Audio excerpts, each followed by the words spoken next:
Vijay, I'll take the privilege of introducing sir. Okay, to the YouTube. Are we live in YouTube? We are live.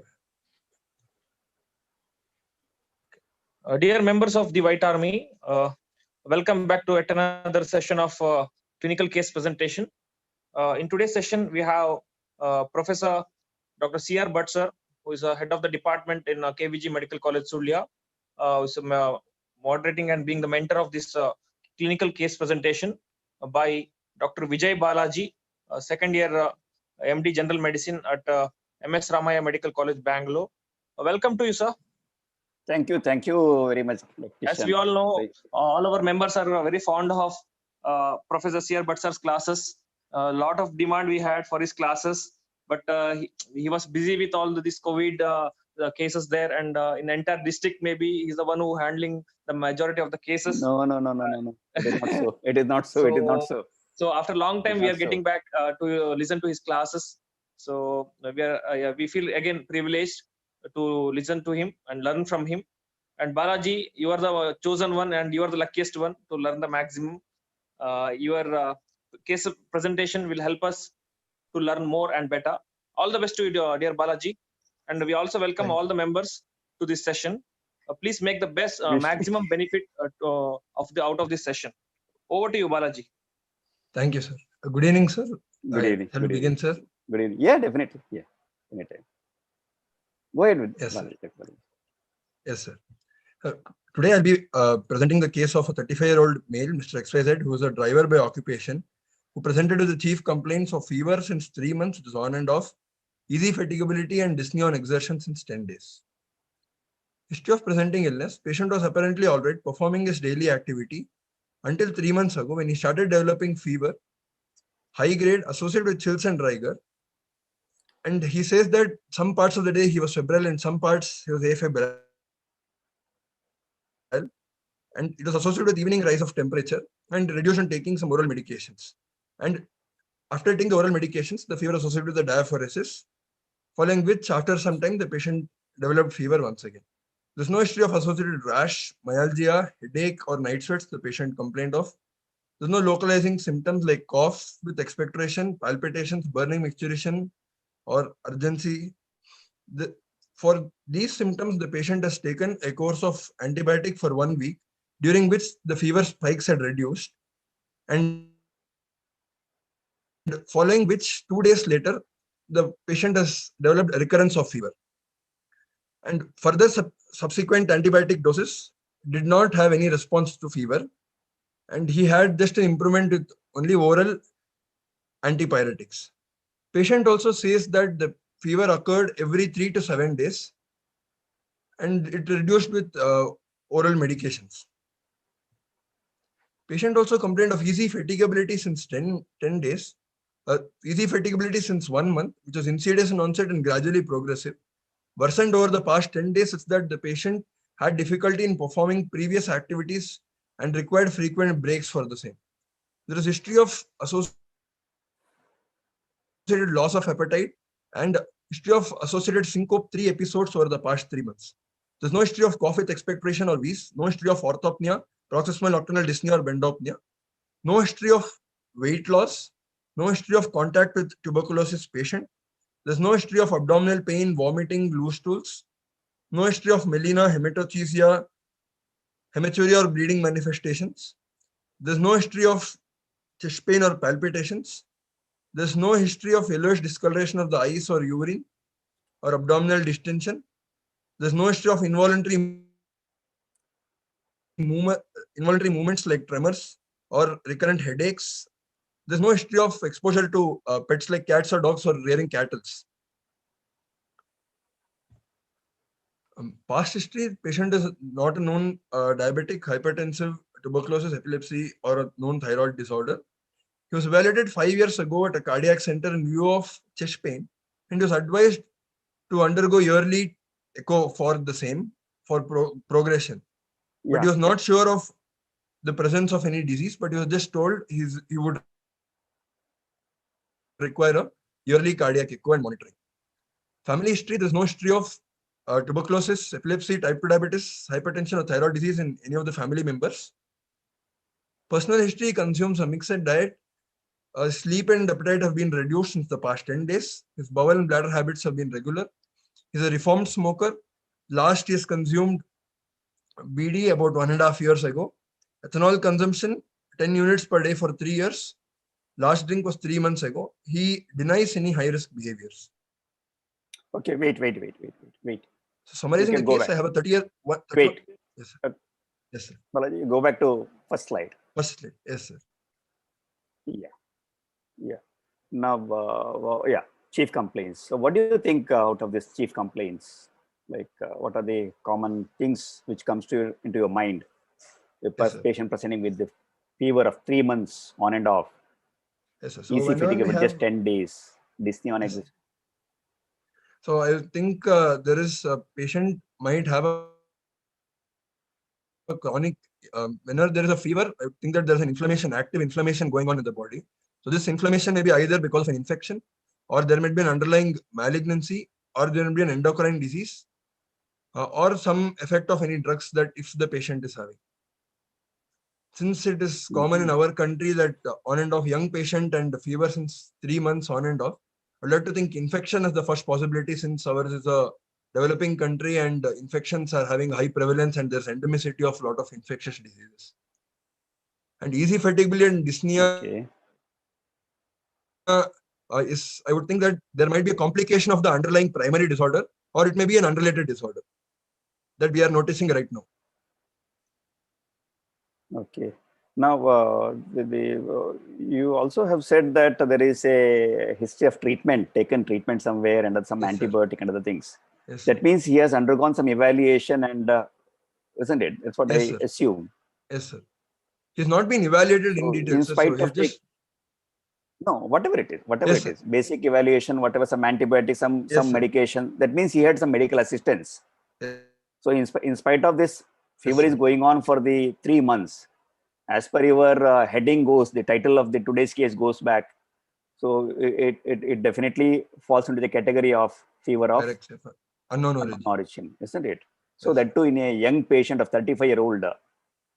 But you have told us that he is a driver by occupation. Yes, sir. What are the common problems which can present within a driver? Can manifest One can be occupational because of driving. He might have some exposure during driving, one, sir. Second is very common thing, no? Sexual exposure. Any high risk behavior associated. High-risk So if there is any retroviral, yes, yes, sir, sexual exposure, retroviral diseases. So the moment previously it was said that whenever you're a driver having some Driver, any disease, think of retroviral disease. That was the first dictum initially it was said. Then yes, sir. anything else? Occupational exposure to any endemic zones like malaria, if he's passing through, so you may pick up malaria. Okay. Chronic malaria is Chronic another malaria. thing. Because you okay, fine. Anything else? Tuberculosis. Tuberculosis, yes. Tuberculosis, definitely. It is not for anyone because he's being Yes, a sir. driver, First differential traveling too much everywhere, so he may be exposed to tuberculosis as well. We're talking about that. Yes, sir. Okay, fine. Easy fatigability, you think it is a part of the just 10 days easy fatigability, but Yes, I think in the history there is a disparity of 1 month history, 1 year history, 1 month history of disparity. 1 month, and it's worsened since 10 days. Sir. Okay, we'll go further. Yes, sir. So at least we are not with this history. It may be due to it is not a short-lasting fever. It is a long duration fever. Yes, as you said, inflammation, to produce inflammation, if it is a localized inflammation, soft tissue inflammation, bone joint inflammation, he should have had some pain. Your history, yes, they will come with the pain. So you yes, obviously, his problem is not a pain of any part or swelling of any part. yes, so I don't think that it's a inflammation like osteomyelitis or bone tuberculosis or something like that, or yes, cellulitis, which can go on for a long time. Yes, Isn't it? Yes, so tumor infections, we have already discussed. Some of the common infections we have discussed. And yes, tumors, do you think that some tumors can present in a young person for a long time? Especially like if he has a leukemia or lymphomas. Okay. Leukemia, do you think so that is it acute leukemia or chronic leukemia? It should be acute, assuming this age of presentation the patient is having. Yeah. True. Acute leukemia, but does it move on with for 3 months without any other symptoms? Fever alone. No, sir. He should They have are developed very some other symptoms by rapidly now. progress. So we do Yes. not consider leukemia also Leukemia. here. Yes, Anything else can you consider in this? Solid organ tumors like lymphoma. Lymphoma, exactly. Lymphoma Yes, can manifest like this in a young person, especially non-Hodgkin's lymphoma can present with only with fever. yes, It should be considered. Anything else? And other rare malignancies, malignancy which can manifest with the prolonged fever, occult malignancy, are very uncommon in this patient, in this age setting, isn't it? Some Yes. peripheral lung tumor or pleural mesothelioma, because he's a male patient. Yes. Okay. Fine, we'll go ahead. Yes, sir. So, Wait. Yeah, this one. Yes. I want to go each step by step. Yes, sir. Yes, sir. Yeah. It just slipped. Yeah. Now here there are some oddity in this slide. You have. Can you read this first part again? Patient was apparently all right performing his daily activities until 3 months ago. Daily activities is driving. What kind of driving was it? Is it a heavy vehicle driving or a small car driving, auto driving? What are the nature of the driving? Because what is the type of exertion he is making? Heavy vehicle driving. Okay, heavy vehicle driving. Okay. Yes. Okay, long distance driving. Okay, then definitely it's a very troublesome thing. Okay, fine. Then developing fever. And why did you say it's high grade? Sir, because he simple. We'll go by simple things. Yes, sir. So because the patient said it was one is they're associated chills and rigor. There's chills and rigors always tells you it's high grade fever. High grade. Okay. The chills and rigors heralds us that yes, the thermostat is set all of a sudden to the higher level, making the body to generate more heat and conserve temperature by avoiding depreciation of the heat. So they feel chills, rigors, generating more energy or ATP burning, heat generation is there. Okay. So always whenever there is a chills and rigors, you think of there's a sudden onset of fever. Okay. High grade fever. Or the temperature has gone up from a normal level to the almost 2 to 3 degree raise all of a sudden within a matter of half an hour or so. What is the situation where you get commonly come across fever, chills and rigors? Usually infections like urinary tract infections, pneumonias or abscesses can cause high grade fever with chills and rigors. Also malaria and acute leptospira. Very common. Malaria is one of the common thing, urinary tract infection. Then pneumococcal pneumonia. Pneumococcal pneumonia. Not all pneumonias. Pneumococcal pneumonia or lobar pneumonia caused by pneumococci are very notorious to produce high grade fever. But none of them will last for months together, isn't it? Without any pointers. Yes, sir. Okay. Then cholecystitis, cholangitis. Okay. They may not have any other symptoms, cholangitis and cholecystitis, or as you said, some pus collection somewhere in the body. Yes, sir. Pyelonephritis. All that they have some loin pain. The driver went out, thought that it is a what are that? Back strain, pain, yes, back pain. So that is also no at this level. I'm not talking about this thing, but you should think of all those things. Okay. You have said some part of the day and some part of the afebrile. Okay, fine.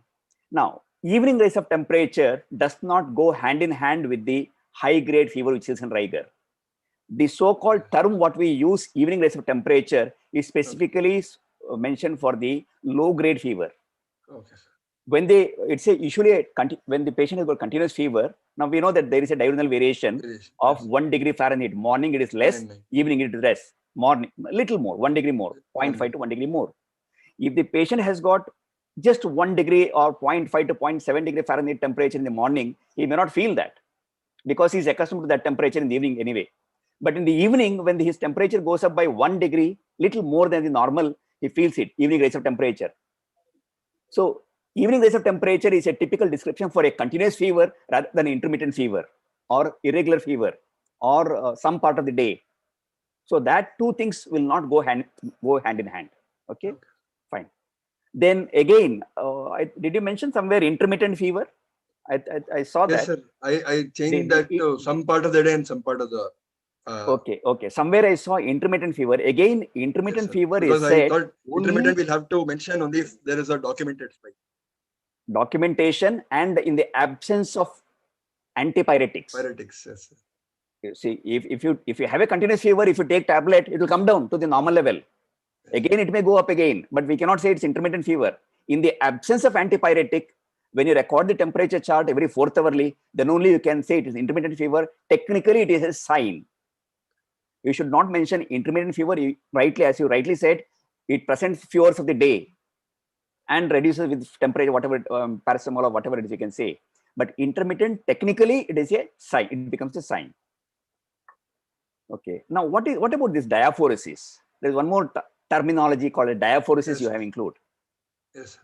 So, because there can be a response whether like malaria, where you can have fever that simply what did you understand by diaphoresis? Sweating, sir. Patient, the fever cry, the ended profuse with sweating. Profuse sweating. Yeah, that indicates profuse sweating. That is not a primary hyperhidrosis, secondary hyperhidrosis. You know, profuse sweating is called hyperhidrosis, increased sweating. There is something called a primary hyperhidrosis, and this diaphoresis is a secondary hyperhidrosis. Maybe due to like in your malaria, the fever comes down by lysis. All of a sudden, temperature drops down. So the heat has to dissipate from your body. Vasodilatation is there. Profuse sweating is there, like a drenching sweat. Okay. So the one more thing, common thing, what we see in the diaphoresis is your hyperthyroidism.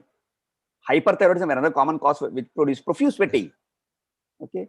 Then episodically, especially if the patient, did you mention any specific time for this diaphoresis? No, sir, I didn't mention. No, if it occurs after the fever, it may be a fever coming down defervescence by lysis.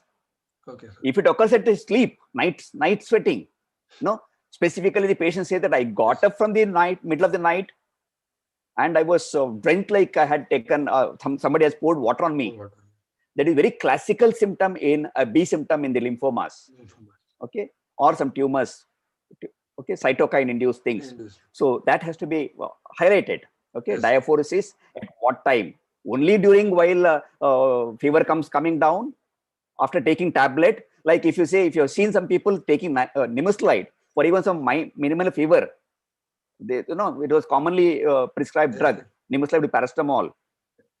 So those people who take that, they will have profuse diaphoresis. So we do not know what drug he was taking. So if it was drug-induced diaphoresis, we do not know.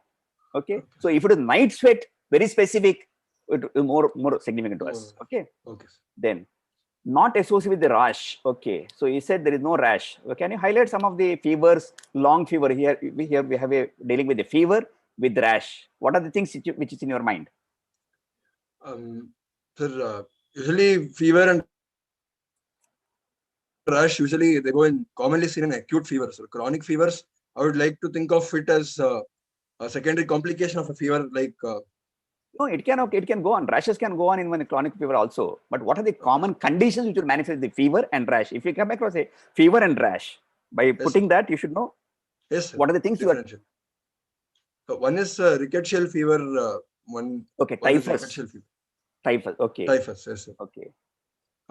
Second is any viral fevers can have rash. But even your dengue fever can produce diffuse rash, erythematous rash, or purpuric rash. Yes, but it will not run for months together like this. Months together. Yes, sir. Typhus, can it run for months together? Months, weeks, yes, sir. Maybe weeks to months, 3 to 4 weeks it can run. If undiagnosed, untreated properly, it can go on. Okay, then what else? Second is autoimmune disease can cause rash like this. Any infections, common infections, fever with rash. Your common measles, all those. There are acute fevers. All acute fevers. Infectious mononucleosis and such things, isn't it? Yes, sir. Okay. Then headache, night sweat. Night sweat you have mentioned here. Okay, fine.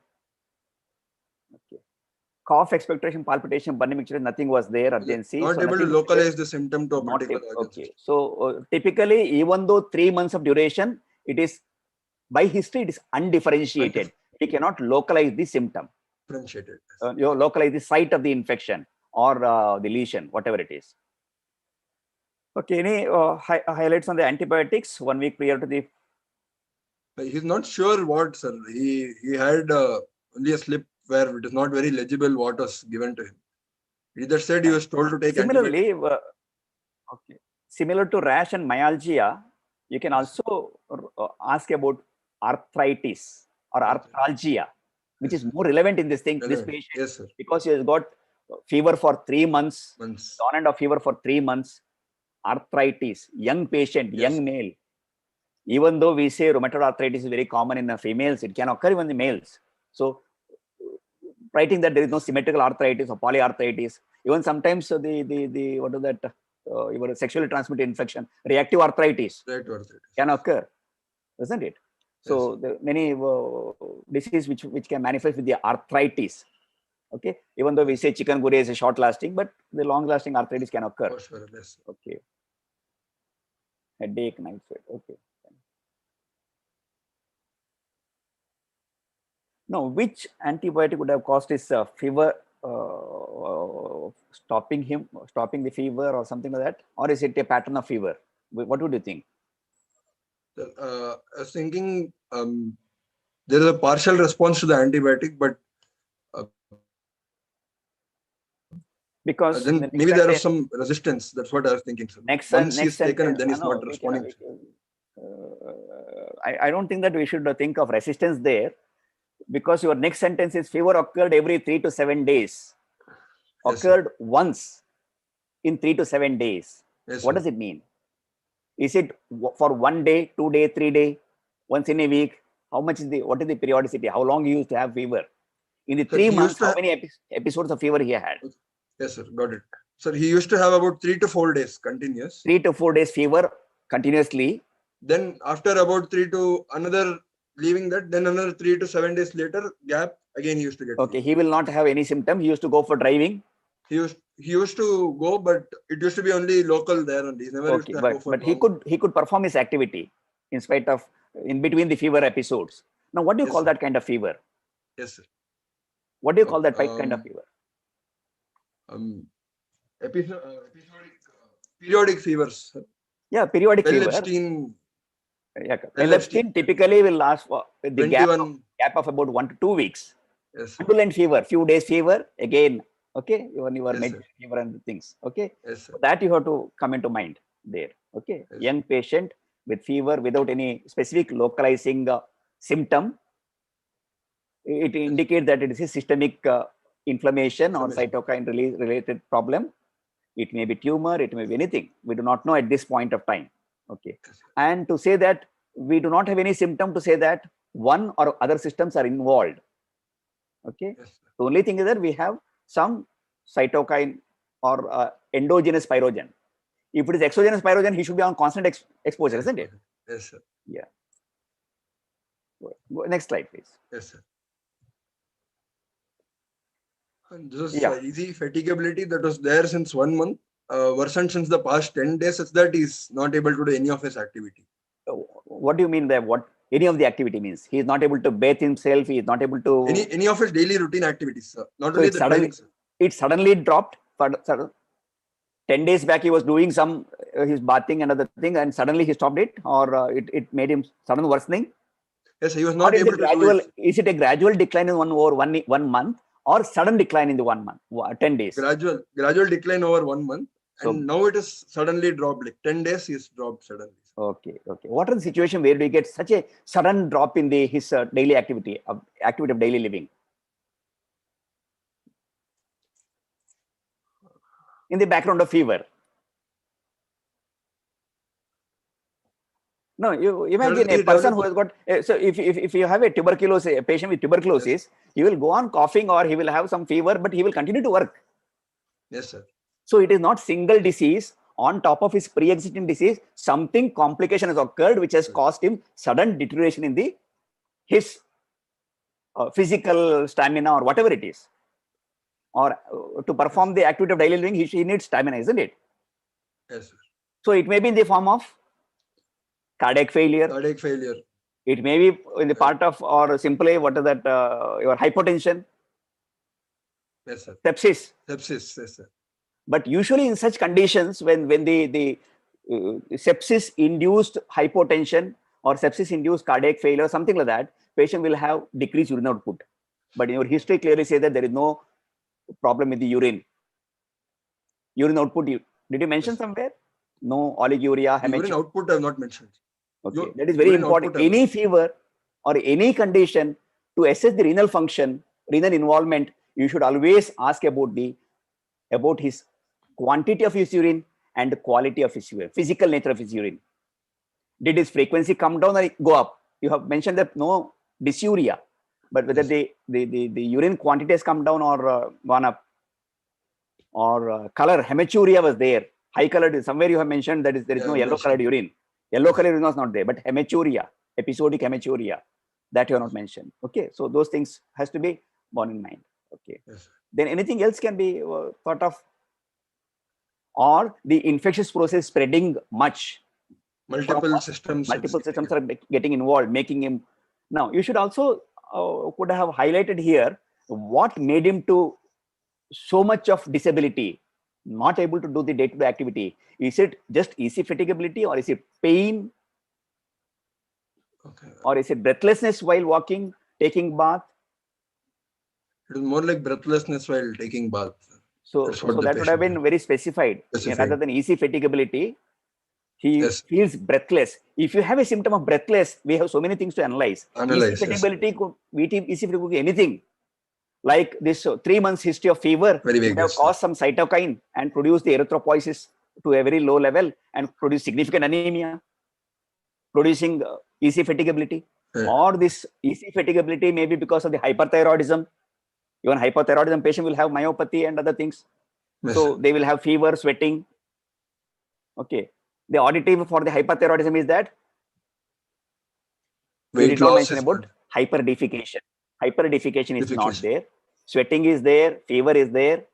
Sleep, you said adequate sleep. So those are some things. Okay. Weight loss is not. Okay. Okay. Yes. So probably because it is breathless, he is not having. That was his symptom. He is having breathlessness and he was not able to do his daily. Okay, but at the same time, you have said there is no orthopnea as well. Yes, sir. No PND, no bendypnea. So that means that is not a cardiac cause.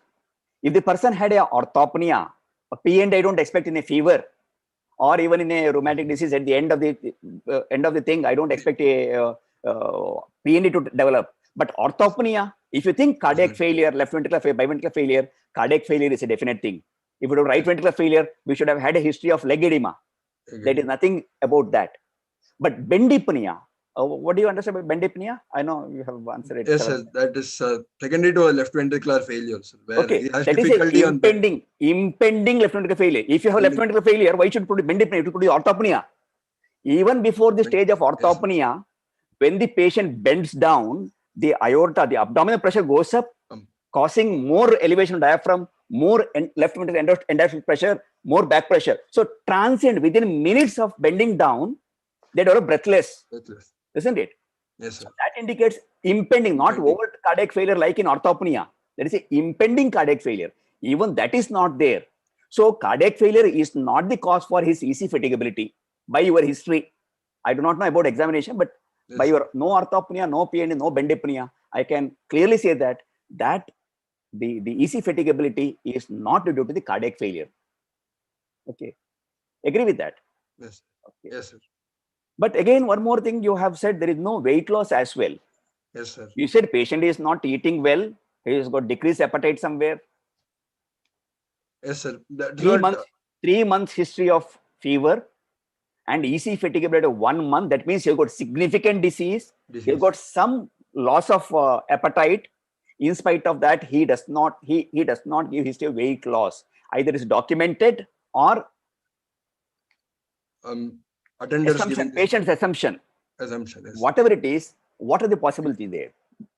One thing, patient would have already bloated up. He would have catabolic syndrome. He would develop some cachexia, but due to some reason, he would have developed some edema, fluid overload. The onlookers may not say that I have lost weight. Even if you record the weight may be 60 or maybe 59, 1 kg loss. But that loss may be because of maintenance of weight may be because of the fluid retention. But for the fluid retention, your urine volume should have been adequate. I mean, history of urine, urine output should have been taken. Reduced. Okay, fine. Okay, so that there are some things which Also are possibility that he's not giving the correct history. Yeah, that is also possible. Then you should always say that my patient's history is not reliable, sir. So there is no question of This, discussing about these things. Okay. yes, sir. This was we had a lot of issue with this reliability of this history, sir. Okay. Then the first thing Weight we loss. did not discuss about much unreliable history. We did not discuss much Yes, because sir. one and the points in this thing are either it is not matching or we are not getting that. We are closing our eyes and finding that this is our elephant. Okay, fine. Then abdomen, there is no abdominal pain. If you have to be having contact with tuberculosis because it is no, if you had to be having cholecystitis, you had given a history of alcoholism. yes, sir. Okay, alcoholic hepatitis, driver, sexually transmitted disease. If you had hepatitis Yes. B, hepatitis C, it is not only HIV. He can Yes, contract HCV, HPV. All those things can produce hepatitis. It should produce anorexia. It can produce fever for a long time because chronic hepatitis or subacute hepatitis, all those things can go on for months together. Or alcohol itself, it can produce alcohol-induced hepatitis, can manifest with fever. Or rarely, autoimmune hepatitis also can present, but they should all should have upper quadrant pain, dyspepsia, some nausea, vomiting. Nothing is there. So we are lost at there, isn't it? Yes, sir. Okay. No hematochezia, melena. Okay. If one more common thing for the prolonged fever in a young person may be the inflammatory bowel disease. Okay, sir. Or Whipple disease, but they all manifest with the Malabsorption syndrome, or they may come with the bleeding per rectum, or bloody stool, nocturnal episode of stools. So nothing such history is available here to suggest that some of the GI things are causing. No chest pain, palpitations, no yellow discoloration of urine, eyes, no involuntary. Why did you think of involuntary movement in this patient? Sir, I wanted to mainly look for tremors because hyperthyroidism is one differential that can happen in a young patient. So, okay, hyperthyroidism. So you can directly say that it is tremor. The moment you say involuntary movement, yeah. Okay, fine. Headache. Rearing cattle and pets and dogs. In exposure to these can cause. They can get like brucellosis can be transmitted like this. Okay. Brucellosis, but not with cats. Not cats, with dogs. Mainly cattle. Okay. That need not be rearing the cattle. It can even also. Unboiled milk also that can produce, isn't it? Okay.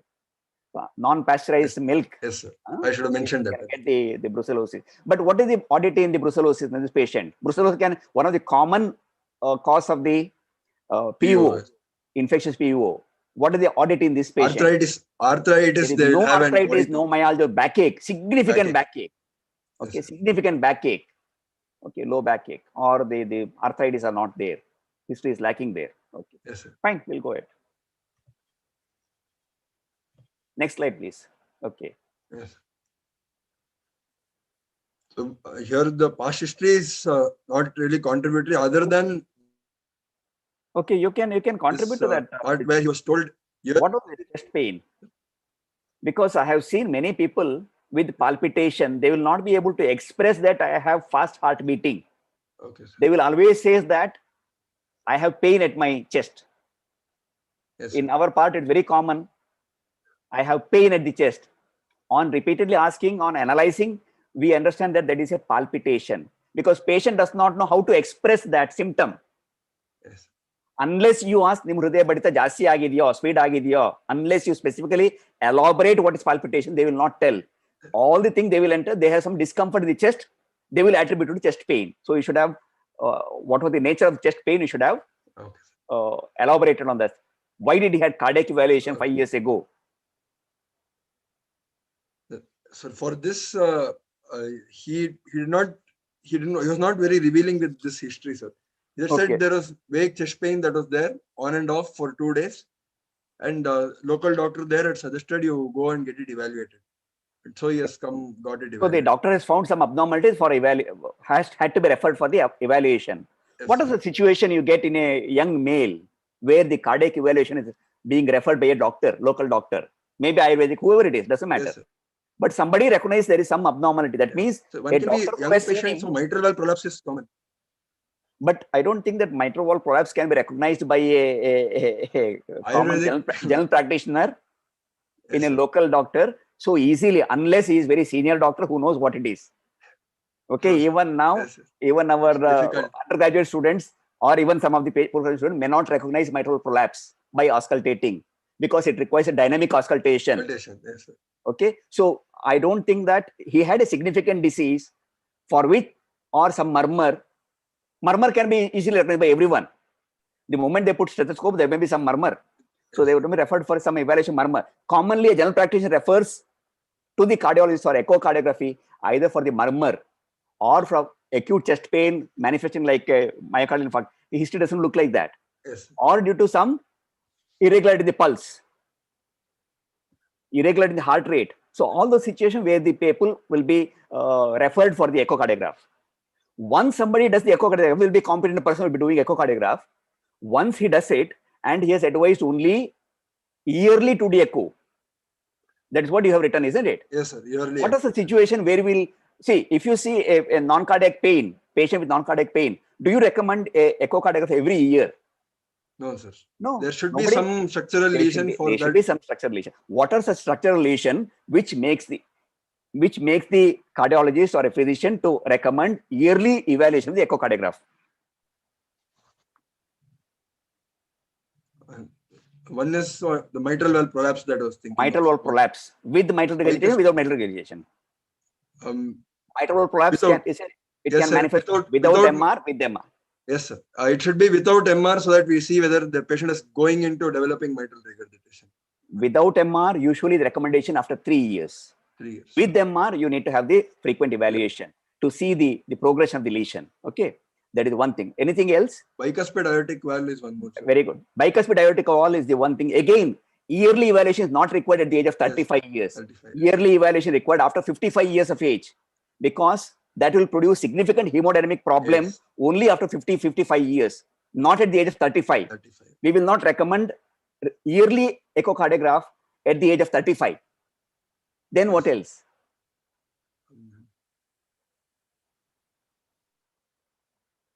See, he's a 35-year-old male shunt patient. Lesions are left to right shunts. Yes, left to right shunt. He would have had an ASD. Shunts.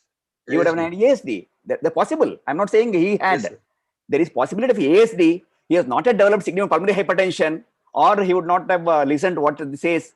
So such patient, if they develop pulmonary hypertension, such condition where we are anticipating pulmonary hypertension develop in a short term, we recommend yearly annual evaluation.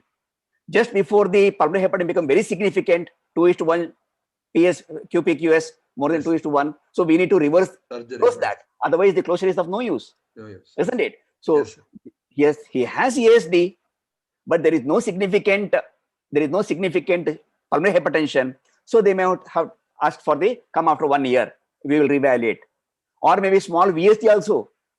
Okay. That may go unnoticed without any symptom. Small VST will not produce any symptom. Okay. It may not produce reversal Eisenmenger by the age of 35. It may not produce any significant pulmonary hypertension. Okay. So mitral prolapse, the bicuspid aortic valve, shunt lesions like ASD, VSD. Other than that, if the patient has hypertrophic cardiomyopathy, such patients also will be evaluated frequently. Okay. Because some patient may develop obstructive cardiomyopathy, some patient may not develop obstructive cardiomyopathy. So such conditions may be evaluated. Okay. Fine. I don't think that any significant, or he should have had absolute regurgitation, which does not require a medication, like mitral regurgitation or aortic regurgitation, whatever it is. Okay. Yes, sir. At the age of 35, I'm talking, not at 65. Yes, 65, okay. Yes, sir.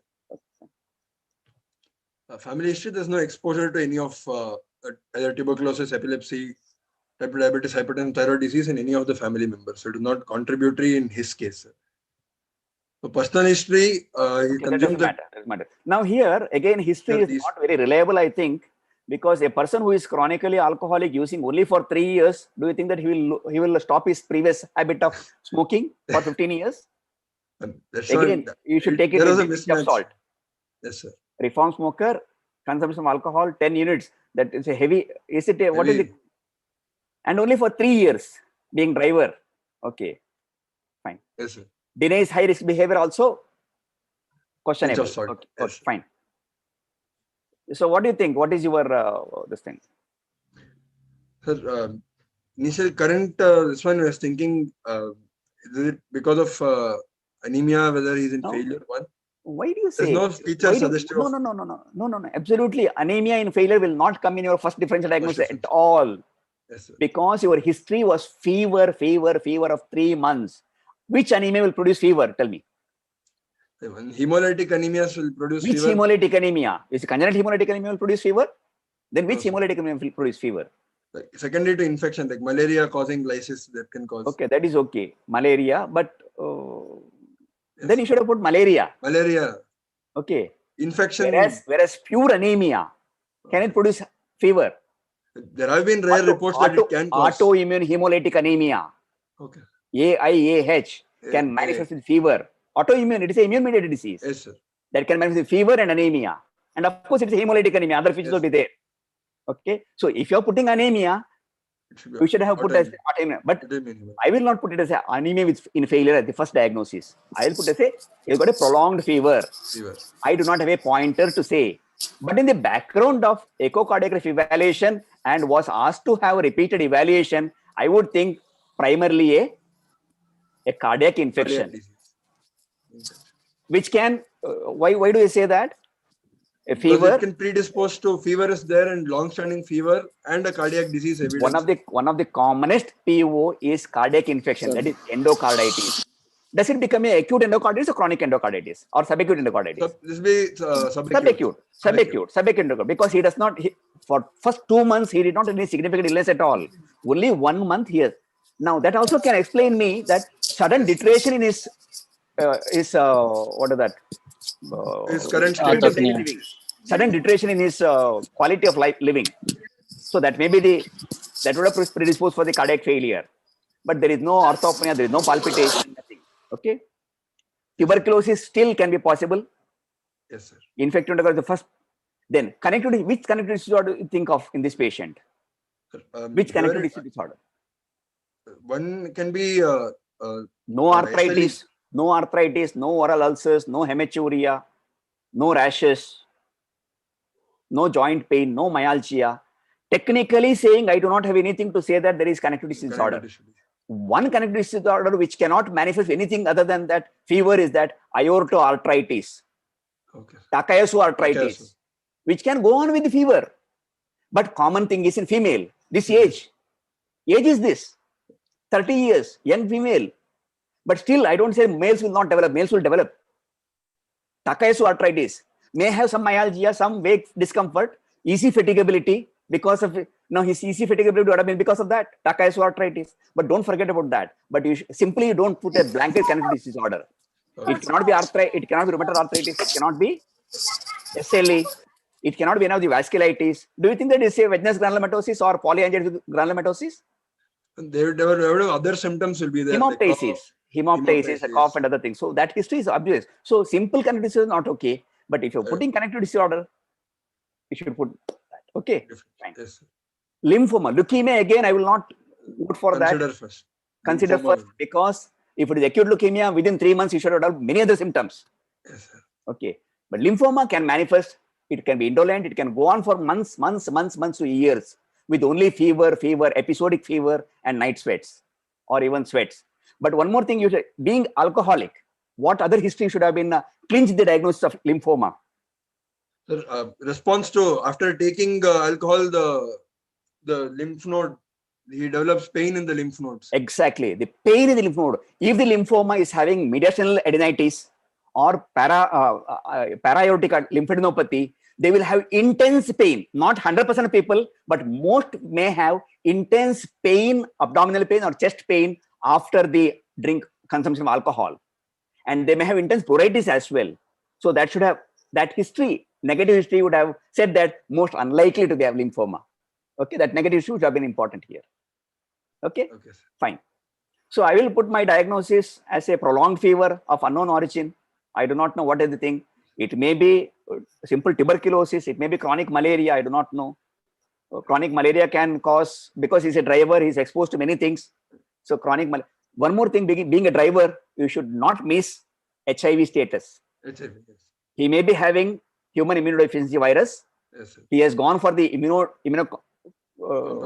compromised state. He would have had a fungal infection or pneumocystis, which will manifest like it will not produce any cough. Even if it produces cough, mild dry cough, it will not produce an expectoration, it will not produce any hemoptysis. Dry cough. So that also should include in the differential diagnosis at this summary level. Yes, sir. Fine. Anything else? Anyone else is suggesting on the chat box? I did not see the chat box. Can you go through any other suggestions or anything? That's all I can gather from this history. No, sir, no other. There is no, it is not a musculoskeletal, it is not a skin subcutaneous tissue, it is not a urogenital, it is not a respiratory as such, it is not a cardiac as such, other than the history, whatever we have discussed. So it says that fever of prolonged, anything is possible. Okay. So we'll keep tuberculosis, chronic malaria, infective endocarditis, aorta arthritis, lymphoma are the possible things at this level.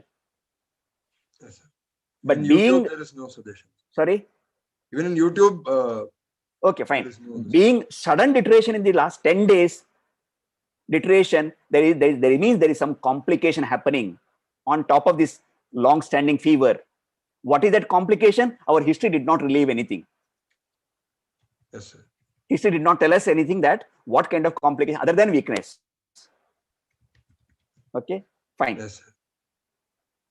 Go ahead. We'll go ahead. One question is there, Devash, can it be Still's disease? But no arthritis, yeah, there is no, that's what we discussed initially. There is no specific things. Okay. Yes, sir. One more one is asked, can it be enteric fever? Enteric fever. Usually, what are the symptoms of enteric fever? Enteric fever can go on for months together, but some GI symptoms, by now the patient should have developed some GI symptoms. No, I'll tell you. Enteric fever typically will not produce intermittent fever or fever few hours a day. It will not profuse sweating per se. What is the history of fever in the enteric fever? Step ladder. Day by day it goes up. Step ladder. By degree it goes up for 2 to 3 weeks. By the time it enters for the third week, they will resolve or they will develop some complication. Okay, enteric fever still can be partially treated enteric fever, not untreated. Partially treated enteric fever may be still possibility. Okay, but there is no history of diarrhea. There will be typical diarrhea, abdominal pains, anorexia, nausea, vomiting. Many enteric symptoms are not, typically there is no enteric fever. Enteric symptoms are not there. Okay, but for PUO, anything is possible. Yes, sir. Unless you evaluate. Okay, fine. Yes, sir. Yes, we'll go ahead. Yes. On examination, the patient was conscious, cooperative, well-oriented to time, place, and person. He was moderately built and well-nourished. Height is 170 centimeter and weight 65 kg and BMI of 22.49 kg per meter square. There's no history of thickened nerves, ulcers. Why did you go for thickened nerve in the beginning? Why did you go for the thickened nerve, trophic ulcer, cutaneous? I wanted to put it at the end, sir. I think it should come in the next. At the end, okay. Towards the end, sir. Yes. On examination, there was pallor and leukonakia with pallor is present. Okay. Pallor is present. I've told you in the previous class that once you take pallor is present, yes, immediately you need to talk about the tongue. Cheilitis. You need to talk about chylonychia. You need to talk about jaundice. You need to talk about lymphadenopathy. Yes, sir. Okay. Why? You need to talk about sternal tenderness. Because the presence of pallor just indicates us that he has got anemia. Now, in this patient with a long-standing fever, we were thinking in terms of long-standing tuberculosis or HIV or what are that? Lymphoma. Lymphomas. So all of them can produce pallor. Yes, sir. So presence of lymph node enlargement and pallor, I think it may be lymphoma. Direct, yes. The presence of pallor, jaundice, and some rashes. Yes, sir. Isn't it? Lymphoma would have been infiltrated and produced pancytopenia, myelopathic anemia, so on thing. So it should come one after another. Yes, sir. The moment you say pallor, any case, not only this case, any case, if you say pallor is present, The immediate next thing to come is koilonychia, which points to the iron deficiency anemia, platonychia, plumbous, whatever the name changes. Then jaundice to rule out hemolytic anemia. Okay. So on. The pointer should become lymph node enlargement, sternal tenderness, purpura, petechiae, gum hypertrophy. All those things are the friends of pallor. I say they are friends of the pallor. Okay, fine. That should come to know what kind of pallor, why the pallor has come. Yes, sir. Is it nutritional anemia? Is it infiltrative anemia? Is it something like that? Okay. Yes, sir. Fine. Leukonychia. What do you mean by leukonychia? You should have put some pictures of leukonychia. Yes, sir. It's okay. It's okay. It's okay. Anyway, patient was there for a very short time, so we didn't. It's okay. Yes. It's okay. Okay. Yes. What do you mean by leukonychia? Is it a total patchy nail or totally white nail? Tip can be having some brownish tinsel, but in general, it is fully white nail. Is it simply because of the pallor, presence of pallor? No, so there is also hypoproteinemia that may be involved along with this. Okay, so it is okay. You think that it's because of hypoproteinemia? Okay. Yes, sir. Any other cause for leukonychia? One others can be liver disease. One can be just a simple plain anemia itself. One you have said there is a significant chronic alcoholic. No, it may be simple chronic liver disease. Chronic liver disease. Yes, sir. So can a patient with chronic liver disease, previously composite chronic liver disease, develop fever? Yes, sir. On the top of chronic liver disease, Yes, you would have developed alcoholic hepatitis. Alcoholic hepatitis. Yes, sir. But in that case, patient should develop jaundice. Jaundice. Yes, sir. But on contrary, it is not alcoholic hepatitis. If you had hepatocellular carcinoma, okay, then chronic alcoholic disease that can occur even young age. Yes, sir. There is no age limit for that. But commonly it is after several years.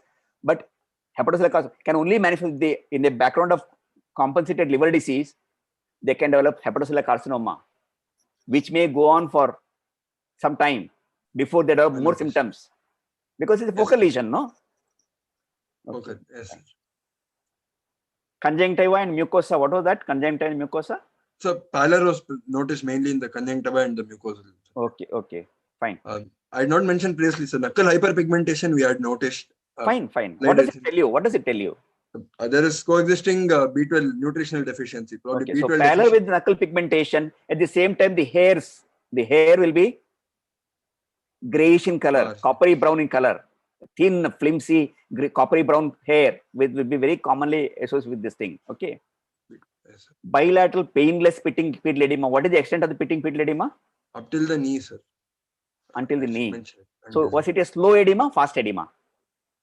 I think it is. I didn't ask for that, sir. No, it is not asking. It is your finding, clinical finding. What do you mean by slow edema? You have mentioned pitting edema. Yes, sir. Indicates, what does it indicate? Either he is hypoproteinemic or his hydrostatic pressure is very high. Oncotic pressure, isn't it? Bilateral, it means generalized edema. Yes, sir.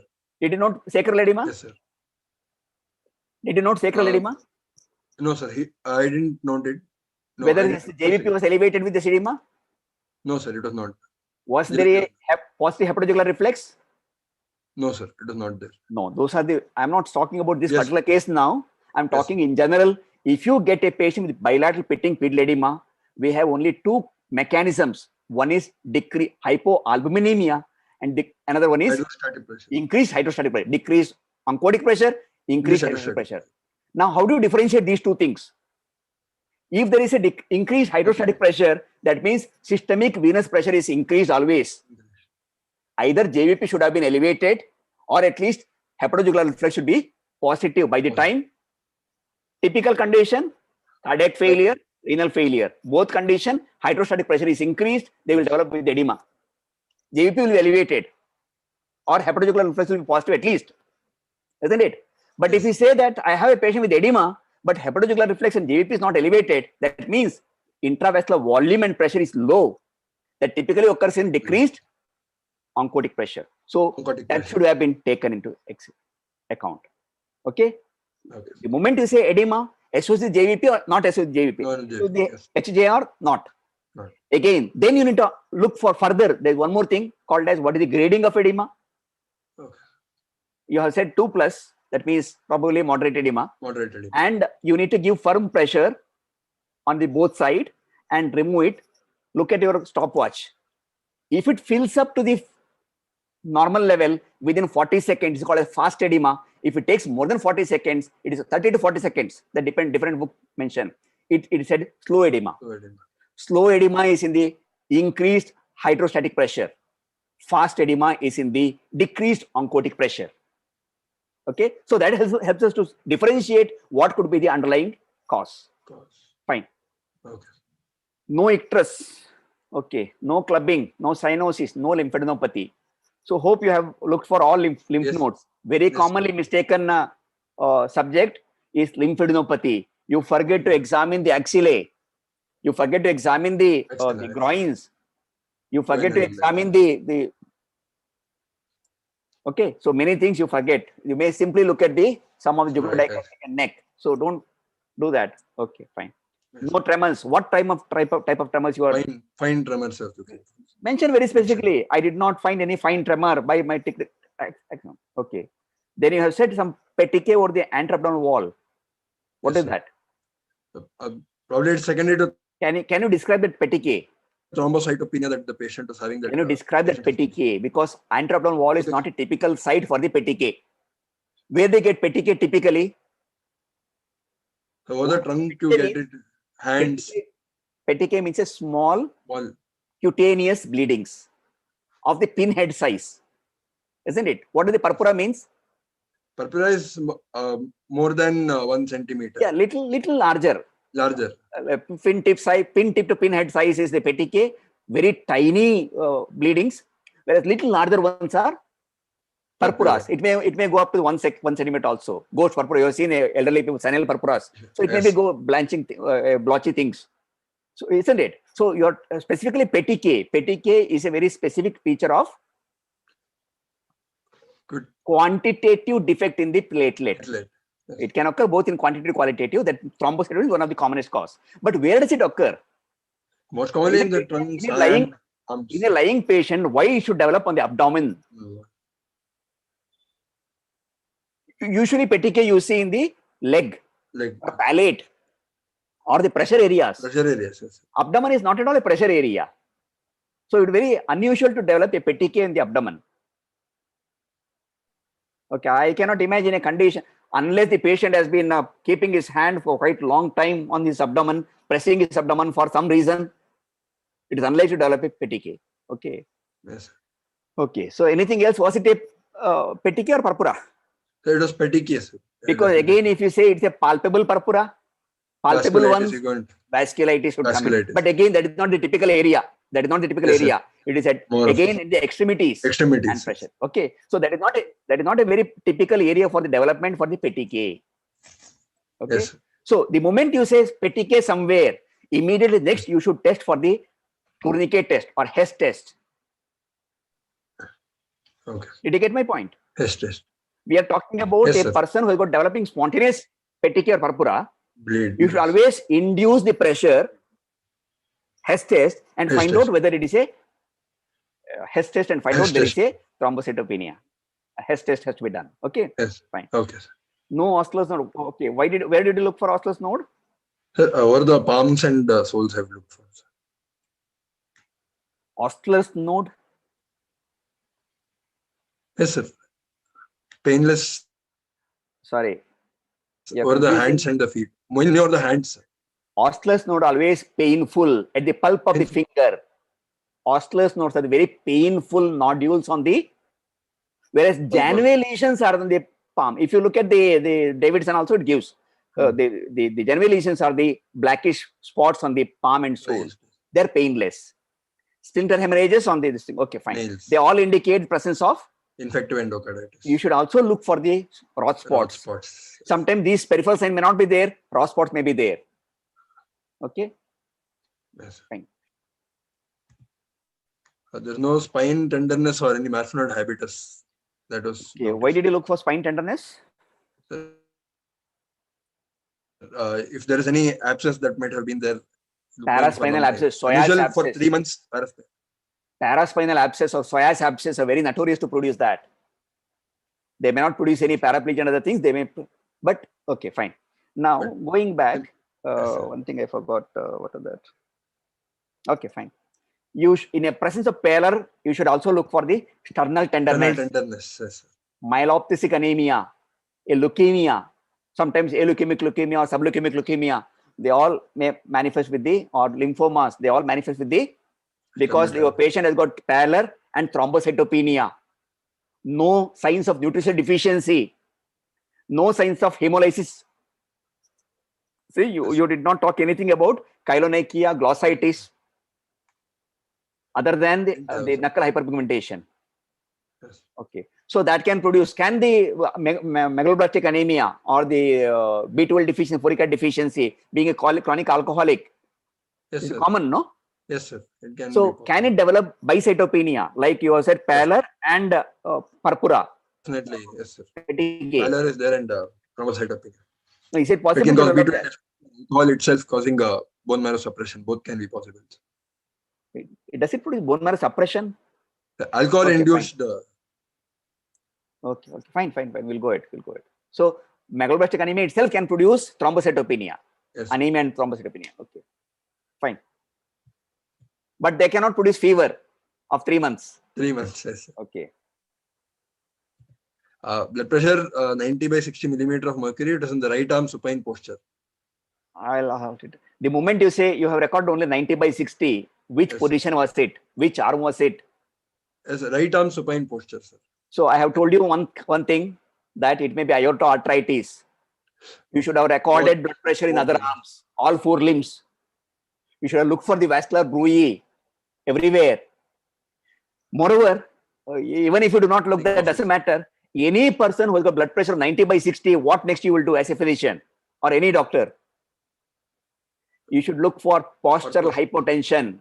Do not fail to mention postural hypotension. My patient's blood pressure 120/80, I don't mind, because your history of syncope was there, I believe. Somewhere no syncope. No syncope. Okay. In the previous version, okay, whatever it is. So even with syncope or without syncope, any person with BP of 90/60, you should look for the postural hypotension. My patient may be in the impending shock. 90/60 is not shock. If it is below that, there will be definitely mean artery pressure will go down and vital organ will be undergo hypoperfusion. Okay, so you should look for the whether my patient is in the impending shock. You should always look for the postural hypotension. And in this particular patient with the background of fever of 3 months without localizing sign, we have thought of one condition, that is aorta arthritis. In such condition, you should have looked for the blood pressure in all the 4 limbs. Okay, fine. Yes, sir. Pulse rate is 116 beats per minute, which was irregular. It was bounding in nature. And apex pulse deficit was 7. With peripheral pulses being well felt, and there's no radial or femoral delay. Vessel wall was not thickened. Okay, even in that condition, you can always substantiate. When I ask you, when did you record in the four limbs, you can substantiate to some extent that. So I could feel all the peripheral pulses equally in all 4 limbs. That is why I did not record blood pressure to save my time. Okay. But that is not appropriate. You are supposed to do, but you can still escape. Okay. Now here, what is the oddity here? What is the pulse pressure? What is the pulse pressure 40, here? 40, 90/60, 30. Normal pulse pressure, you are saying bounding nature in the pulse. Bounding nature means it is high volume pulse. High volume.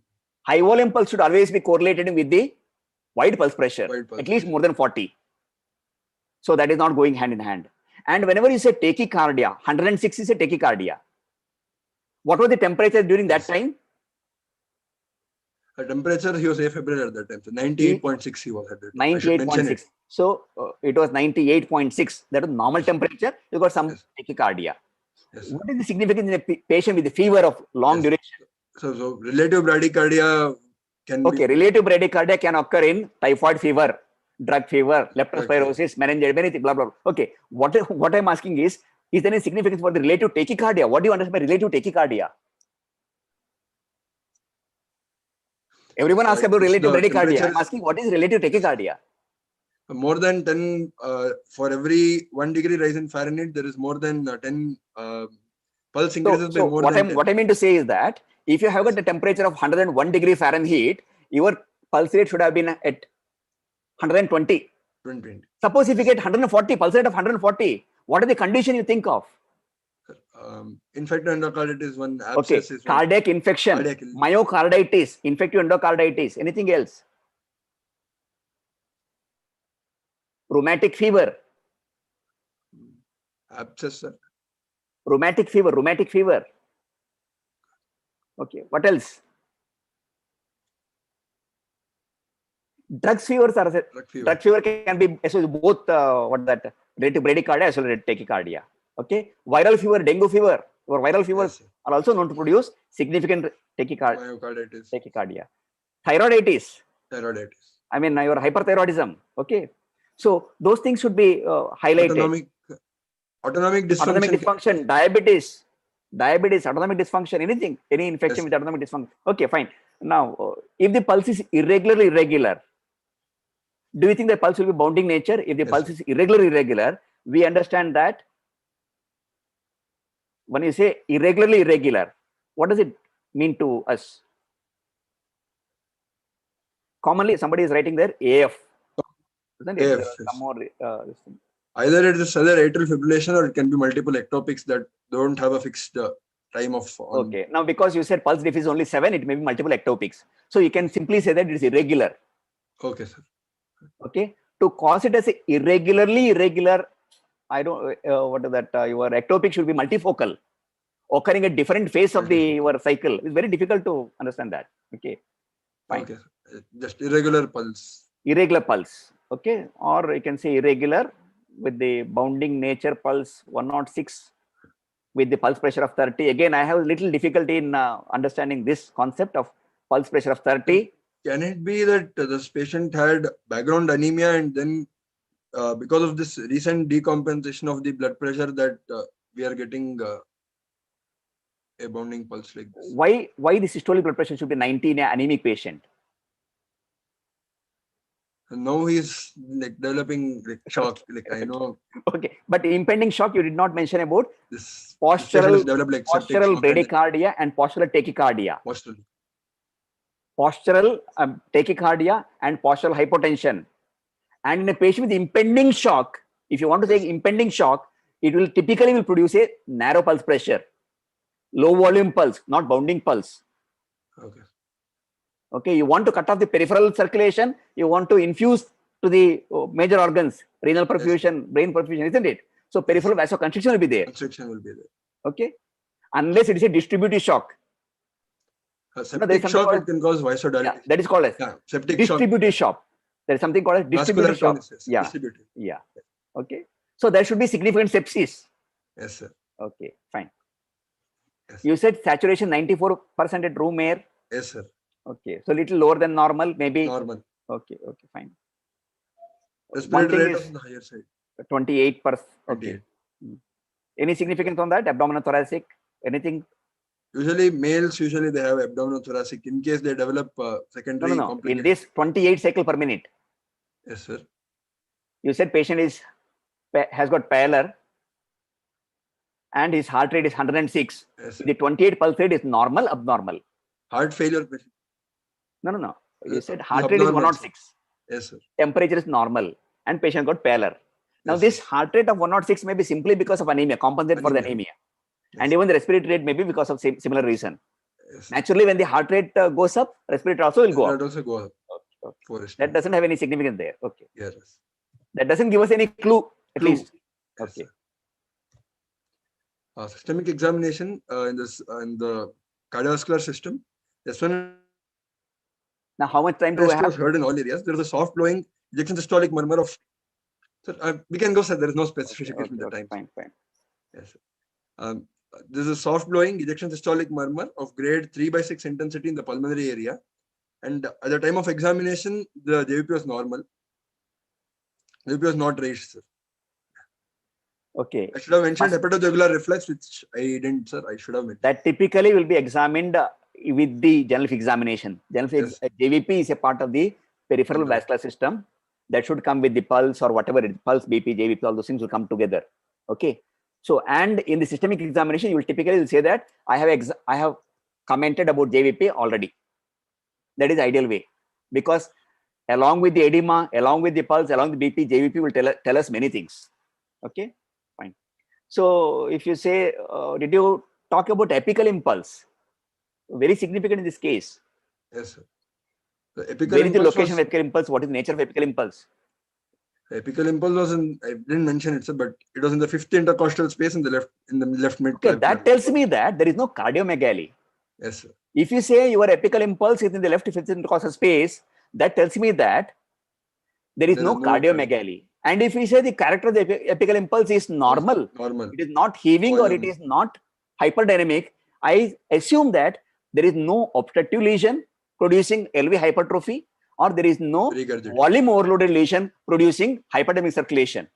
Now, just by saying S1 and S2, I do not know whether you have a hyperdynamic circulation or hypertrophy of the heart, isn't it? Similarly, palpable S2, yes, palpable second heart sound in pulmonary area. It can clearly tell me that whether there is a pulmonary hypertension. Pulmonary hypertension is there or not. Palpability of the epigastric impulse in a fever or so-called suspect endocarditis, you should not bypass all these findings. Okay. You should not percuss. This is the one condition where you should not percuss. Yes. Either in atrial fibrillation or in suspected infective endocarditis. You should not percuss. By percussion, it can produce embolization. So, but I would expect you to do palpation at least. Palpation is mandatory. Location of apical impulse is mandatory to tell me that whether there is a long-standing disease producing infective endocarditis, whether there is a cardiomegaly, left chamber enlargement, right chamber enlargement by apical impulse, pressure overload, volume overload by looking at the quality of the apical impulse. Okay, that is mandatory. And palpable heart sound, palpable thrill is all mandatory. Without that, you cannot go further. Okay, so first and second heart sound are normal in all areas. Yes, sir. And you say soft blowing murmur, ejection systolic murmur of 3/6. By the moment you put 3/6, I understand that there is no thrill. Yes. Okay, fine. In the pulmonary area, possible reason for that? Probably secondary to anemia. That this is anemia will produce such a strong murmur, soft blowing. Is it a blowing? Okay, fine. So you want to say that it's hemic murmur. What is the other possibility of such murmur in the pulmonary area? Any other possibilities? Because we thought of infective endocarditis and possibility VSD, small VSD, which are more prone to develop infective endocarditis because the pressure is very high. Okay. But the volume is not high to produce pulmonary hypertension. Whenever there is high pressure area, there is chance of infective endocarditis on right side. Okay, because of the turbulence, Bernoulli's effect. Okay, so you should have looked for it. The same murmur can occur. The ejection systolic murmur can also occur. Long systolic murmur. I'm not sure whether it is ESM or long systolic murmur. Long systolic murmur. Okay, long systolic. If you say long systolic murmur, that can also occur in the pulmonary area or just below the pulmonary area, just due to the VSD as well. VSD, yes. Isn't it? Or that systolic murmur may be due to TR as well. But if we say that I have RV epigastric impulse and a systolic murmur in the just below the pulmonary area, it may be definitely TR murmur also. So palpatory finding is complementary, mandatory, and it complements your auscultatory finding. Just auscultatory findings are not enough in any case presentation. Okay, fine. So there is nothing contributory in the this thing. What is that? Headache examination. So did you do because you are talking about mitral valve prolapse? Did you do the dynamic auscultation? Yes, sir. It was done retrogradely. After seeing the reports retrogradely, we had done that, sir. Is it positive? No, sir. It didn't contribute, sir. It didn't contribute. Okay, fine. Okay, fine. Respiratory system examination, there is no signs of volume loss. Air entry was equal bilateral. There's fine end inspiratory bibasal crackles that was there. Percussion. Anything abnormal in percussion? No, sir. It was normal, sir. So because it was normal, I didn't mention it. Okay, sir. Fine. Fine. Doesn't matter. But in the examination, if you do the same thing, yes, sir. Have to be. The examiner will not understand whether it is normal or abnormal. They say that you have not done that. Yes, sir. So it is customary to make all the findings. Okay. Yes, sir. Even though the heading is discussion of PUO, we have discussed something else. Doesn't matter. Yes, but it is true. Okay. Now, what are the causes for the fine end inspiratory bibasal crackles? Heart failure. Any fluid in the interstitium and in the alveoli that can cause. So it can occur in the heart failure. Heart failure you should have by the time you develop a bilateral basal crepitation, you should have got a LVS3. You did not mention about that. Yes, sir. Isn't it? Yes, sir. Or S4. You did not mention about S3 or S4 gallop. You said normal. And you say now, you say it may be because of cardiac failure. Anything else can produce inspiratory, end inspiratory basal crackles? Interstitial ILD, interstitial lung disease. ILD. So this is one more condition which can produce fever, prolonged fever with breathlessness, easy fatigability without any cough, much cough. But typically they will produce cough without expectoration, easy fatigability, exertion breathlessness. And they will, by the 3 months, 4 months, they may also develop cyanosis, clubbing, isn't it? Yes, sir. But to develop cyanosis and clubbing, it takes long time. But in the UIP, usual interstitial pneumonia, which occurs very rapidly, goes on for months together, only after several months and years, they may develop clubbing and cyanosis, not very rapid development. Okay. So yes. you did not get, but the finding of end inspiratory biliary basal crackles in the absence of S3, S4, I would rather at this point will put it, say, probably ILD. Okay. Okay. So I'm not saying that infected is not possible, but still, okay, we'll go yes. further. Or being driver, pneumocystic cardiac pneumonia, which will not produce an organized pneumonia, manifest only with few crepitation. That's typically so-called atypical pneumonia, isn't it? With yes, only symptoms, no signs. Symptoms are very high, but no signs. Similarly, if he has got some this thing, what is that? Pulmonary embolism, multiple recurrent pulmonary embolism. No, we did not thought of that. Recurrent pulmonary embolism can produce breathlessness and fever. It can produce sudden deterioration in the condition, like in our patient, pulmonary embolism. Okay. Yes. So I'll just check this thing, clubbing, but conditions would be worsened by. Okay, fine.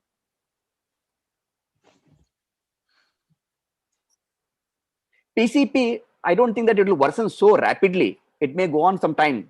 That depends upon his status, isn't it?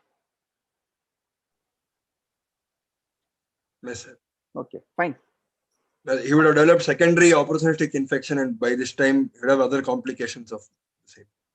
Oh, they will get one after another, sequential. It may not be all together, all secondary within span of 2 months. I don't think that they will develop multiple opportunistic infection in a small span.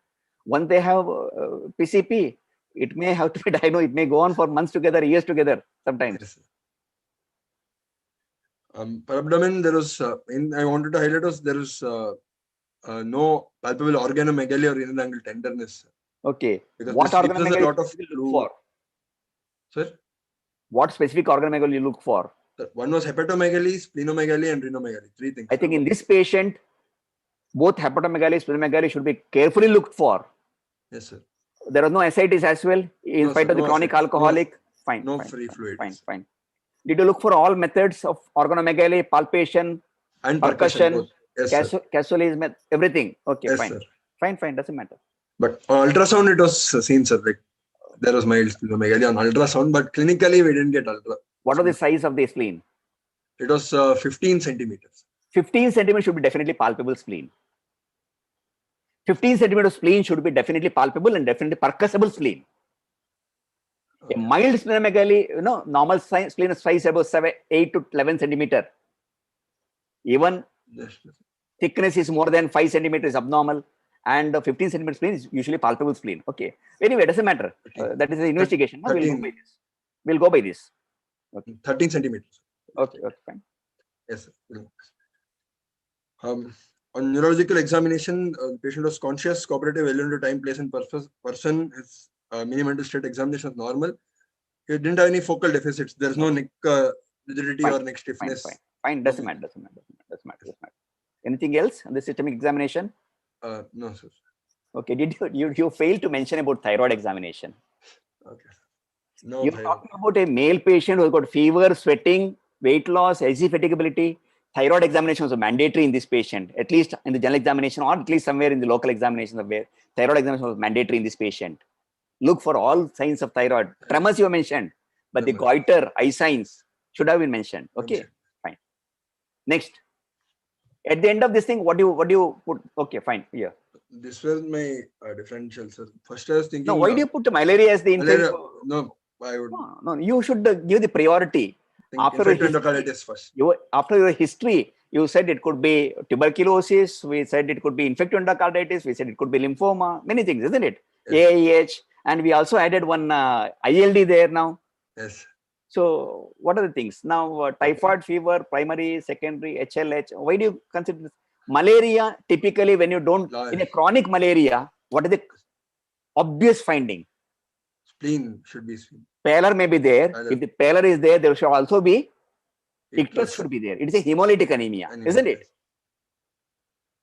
Thrombocytopenia can occur, purpura can occur, petechia can occur, and by the time that develops so much things, they will also develop a moderate splenomegaly, at least moderate splenomegaly, not mild. And that spleen of chronic malaria will be soft, firm, hard. It will be firm splenomegaly. A long-standing spleen, malarial spleen are really firm to hard. Okay. So malaria I don't consider because of absence of clinical splenomegaly. Okay. Here differential would be first is subacute bacterial. Yeah, subacute bacterial infection endocarditis background because that be the first primary. He got some murmur and he had some echo findings earlier. He was asked to have the multiple this thing. Now of these so many things which we asked for the repeated annual follow-up of the echo, which one will manifest with the infective endocarditis? Which can manifest, which can predispose for the infective endocarditis? In the sense, previously we said bicuspid aortic wall, mitral valve prolapse. That can predispose. Mitral valve prolapse can predispose. Both can predispose. Typically, mitral valve prolapse. Mitral valve prolapse, the single most commonest condition which causes the non-rheumatic infective endocarditis in elderly, and then VSD in this scenario. Okay, so both are possible, but ASD cannot produce infective endocarditis. VSD definitely can. Okay, VSD can produce, MVP can produce, mitral valve with mitral valve regurgitation can produce. Yes. Or if you had, of course, there is no history, it's okay, fine. Yes, disseminated tuberculosis still possible? Anything against infective endocarditis? What are the points against infective endocarditis? Sir, we don't have other objective evidence like any physical signs. There is absence of any physical signs for infective endocarditis. No. The moment you get infective endocarditis, it is the infection of the heart. As I said, there will be disproportionate tachycardia. In this patient, your heart rate is still 100, in the hundreds. In an infective endocarditis patient, I would anticipate a significant heart rate. And if there is infective endocarditis, I would anticipate multiple murmurs. Regurgitative murmur. You did not mention anything about regurgitative murmur. And in a 3-month-old infective endocarditis, do you think that myocardium will be normal or abnormal? It will be abnormal. Abnormal. So there will be cardiomegaly. You did not mention anything about cardiomegaly. That's why I said palpation, bordering of the heart was very essential in this patient. Location for the apex, looking for the RV enlargement was very essential in this patient. Okay. Fine. So those are the oddities by our history and examination against infective endocarditis. Still, it may be, I don't mind. Disseminated tuberculosis, absence of loss of weight. Disseminated tuberculosis typically will manage with the chronic cachexia. Over 3 months, they will lose at least 5-6 kgs of weight. But here, obvious thing is that he had edema. Edema is not a feature of occult tuberculosis. Yes. Anemia is not a feature of occult tuberculosis. Now you propose this edema. You said there is no elevated JVP. So ideally, it's not a cardiac failure, isn't it? Right heart failure is not the cause for edema. So it may be alcoholism or something else. I do not know. But you said there is no ascites as well. Again, oddity there. If you say alcoholic liver disease, chronic parenchymal liver disease producing edema, patient should have developed ascites first before developing edema. If you say cardiac failure is producing leg edema, bilateral leg edema, patient should have a JVP. So there was some oddity there. Okay, fine. Retroviral disease, still you need to consider. Yes, sir. There is no oddity there. Yes. It can occur. One more thing I forgot to mention. You had mentioned BMI of 22. Yes, sir. That doesn't I personally or many of the examiners or many of the teachers would not recommend you to mention about BMI in the presence of edema. Okay, sir. The moment you say They will ask you, why did not mention edema? Yes, I mean, BMI. You should say the patient is fluid overloaded. Edematous patient, I would not recommend do BMI because it will not give the correct. Okay. If you remove 5 kgs of fluid, his BMI will fall down to 10. I mean, 18. His body weight will come down that much. For his height, BMI may significantly fall. So that may indicate malnutrition. Yes, sir. Okay, retroviral disease. Okay. Liver abscess is very, very, very unlikely, which is very unlikely to go on for months together. Liver abscess is what is that? Like if you have a small toothache, tooth abscess, periapical abscess, they'll have significant pain. So liver abscess will definitely produce pain. Along with the fever, pain is absent here. That is against liver abscess. If it is liver abscess, which type of liver abscess you think of? Is it pyogenic or amoebic? Think of amoebic, pyogenic liver abscess. Pyogenic liver abscess will produce more pain, more symptom, more things. And it will not go on for the 3-4 months unless he is immunocompromised. So amoebic liver abscess, the significant thing is pain that can go on for months together. Okay. Typhoid fever, again, it will be low in my list. I will not. Primary and secondary HLH. What is this HLH? Why did you put? HLH, like this was retrograde, like after the end of. No, whatever it is, whatever it is, whether end of the investigation, whatever it is. I will not consider primary and secondary HLH in this condition, this stage. Yes, sir. Hemophagocytic syndrome, histiocytosis. It cannot be primary. Primary is usually in the young age group. Younger age group. Now this is secondary HLH. Secondary HLH. Or macrophage activation syndrome. Possible. But they manifest with multiple systemic inflammation. MSI, adult, multiple systemic inflammation in adult. Okay. So that can be said not at the end of the history and examination. That can be said only after the investigation. So that will not be under differential diagnosis of under history and examination. Okay. Malignancy, leukemic leukemia, I would put it as a lymphoma is more probable. Yes. Lymphoma can produce, what can it produce? Lymph node enlargement, which may not be palpable here. It may be retroperitoneal or medial lymph node, which cannot be which is not palpable. That can produce B symptoms like fever. That can produce myelophthisis. Bone marrow infiltration can produce pancytopenia. It can produce the pancytopenia anemia can produce fever. But the B symptom can produce fever. It can produce organomegaly. It can produce cardiac failure. It can produce anemia. Many things. So lymphoma is reasonable thing. Retroviral disease, disseminated tuberculosis, infective endocarditis. Autoimmune, again, I will not put SLE. Sarcoidosis is still possible. Sarcoid is still possible. That can manifest with the multiple system disease. So whenever you have a multi-systemic involvement under infections, subacute bacterial infective endocarditis, tuberculosis, HIV, sarcoid, SLE, all these things should be considered. Okay. Fine.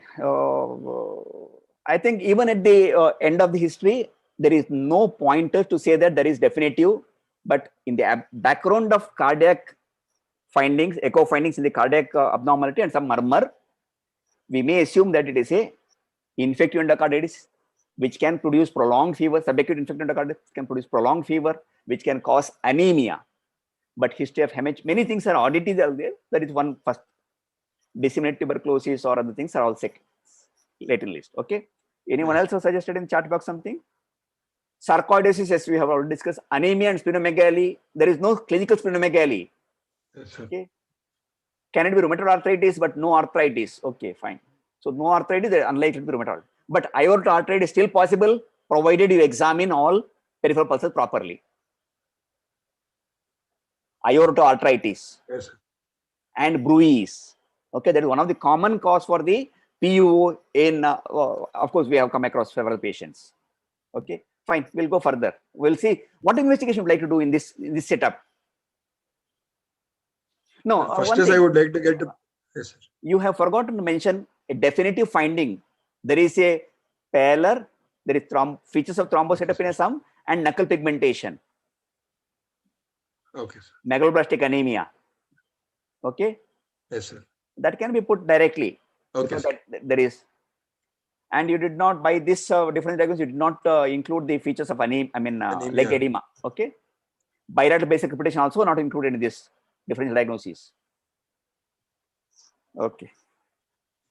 Could it be RV endocarditis? Sir? Right-sided endocarditis. Yes, sir.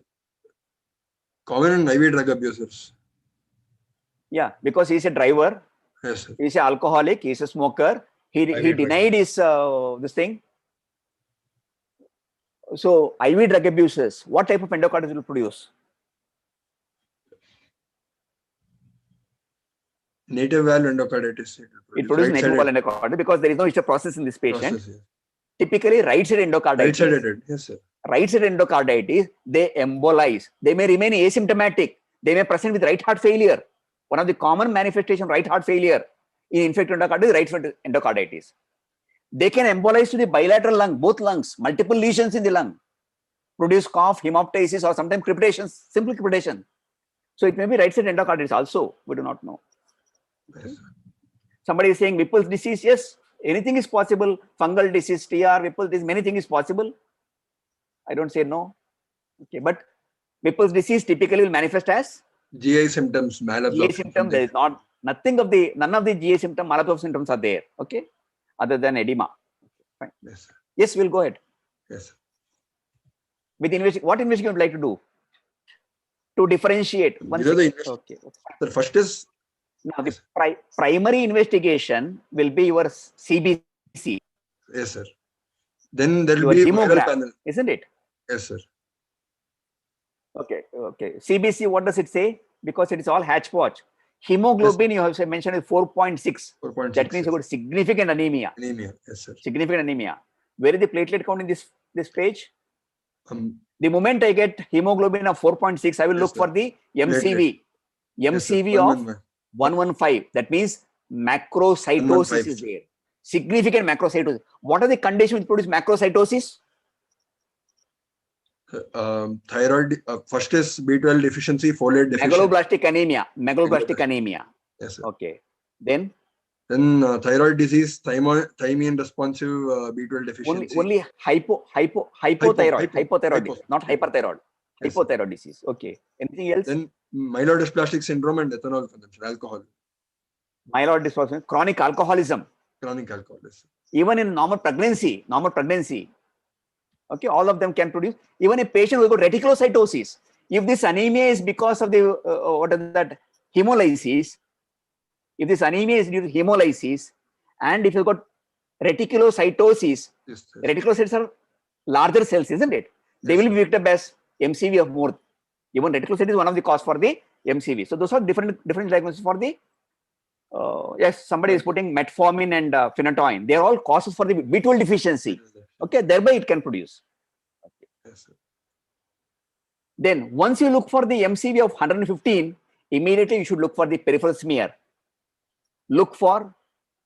Yes, sir. No, you go back. Yes, sir. Yeah. You should look for hypersegmented neutrophils. When do you say it's hypersegmented neutrophil? More than 6 lobes. Hypersegmented nucleus of the nucleus. Sorry? More than 6 lobes. Even one is enough. More than 6 lobes, even one neutrophil is good enough. If there are more than 5 lobes, I think you need 4 or 5 such neutrophils. Call it that is a very pathognomonic of megaloblastic anemia. Now, how do you propose the megaloblastic anemia in this patient? Why do you propose? Maybe chronic alcoholism, isn't it? Yes, sir. Nutritional chronic alcoholism. B12 deficiency can. Fine. Secondary to chronic ethanol. Okay. Anything else? MCH, MC, all those things are fine. Dimorphic anemia. That means yes, sir. Thrombocytopenia was there, sir. 30,000. Go back. But total count is only still 6,800. There is no leukopenia. Yes, sir. There is thrombocytopenia and anemia. That means bicytopenia. That can occur in the megaloblastic anemia. That may be related to the. But do you think that anemia of the chronic infection will produce this picture? No, sir. It will cause. Anemia of the chronic infection will have the mild anemia, maybe in the range of 5 to 6, 7, 8, 9 grams. and there will be normocytic anemia, normocytic normochromic anemia. That the mechanism is something different regarding hepcidin. We will not go into that now. Okay, fine. Now, on the contrary, is it hemolytic anemia like in chronic malaria? What has happened with bilirubin? So then LDH levels should be. No. Bilirubin mildly elevated secondary to B12 itself, macrocytosis, and then there can be lysis and there can be mild elevation in the bilirubin. Where the lysis occur? In macrocytosis, megaloblastic anemia. So when it passes through the spleen, there can be lysis. No, I don't think that is the mechanism for the elevated bilirubin. It is the ineffective erythropoiesis. Okay. Plenty of maturing RBCs are getting lysed inside the bone marrow that also produce significant bilirubin load that cannot be tackled by the spleen. Okay, everything will be circulated. No, once it is broken down, it has been taken back to the macrophage and it should be transported. Okay, so it is called as ineffective erythropoiesis is the lesion for the mild unconjugated hypervolemia. But he does not have any evidence of hepatitis. He does not have any ethanol-induced hepatitis as well. GGT is normal. His HIV, HbA1c, HCV are non-reactive. But HIV, you should be redoing it. Yes. Being driver, prolonged fever, you should be redoing it with different methods. If it is a card test or spot test, you should be doing it in the ELISA and Western blot later on. Okay. Your lights were 115. Why do you think the sodium was 117? Because he's edematous. Maybe dilution hyponatremia. But his conscious was normal. So it is not acute one. It's a chronic one, long-standing one. Dilutional. Yes. By this edema and sodium of 117, I think it is a long-standing edema he had. He did not mention in the history, or we failed to elicit that history. Okay. Creatinine is fine. Now, I would like to look for B12 is still normal. Yes, sir. B12 we have still normal. PTINR is normal. Everything is normal. So it is unlikely to be B12 deficiency. So folic acid deficiency. Possible that also can produce megaloblastic anemia. Yes, sir. Okay. So can it still be only B12 deficiency, sir? Like normal B12 with, we'll have to confirm with methylmalonic acid or homocysteine. Definitely, the hyperhomocystinemia. You have to confirm with the methylmalonic acid. Even B12 of 100, thousands of, even they can have the megaloblastic anemia. Okay, there are so many steps in the formation. Okay, fine. Yes. Then next. Okay, platelet of 30,000. Now, at this platelet, we always should look for something called as mean platelet volume. What is the mean platelet volume? MPV. MPV, yes, sir. Like your MCV. What does the MCV say?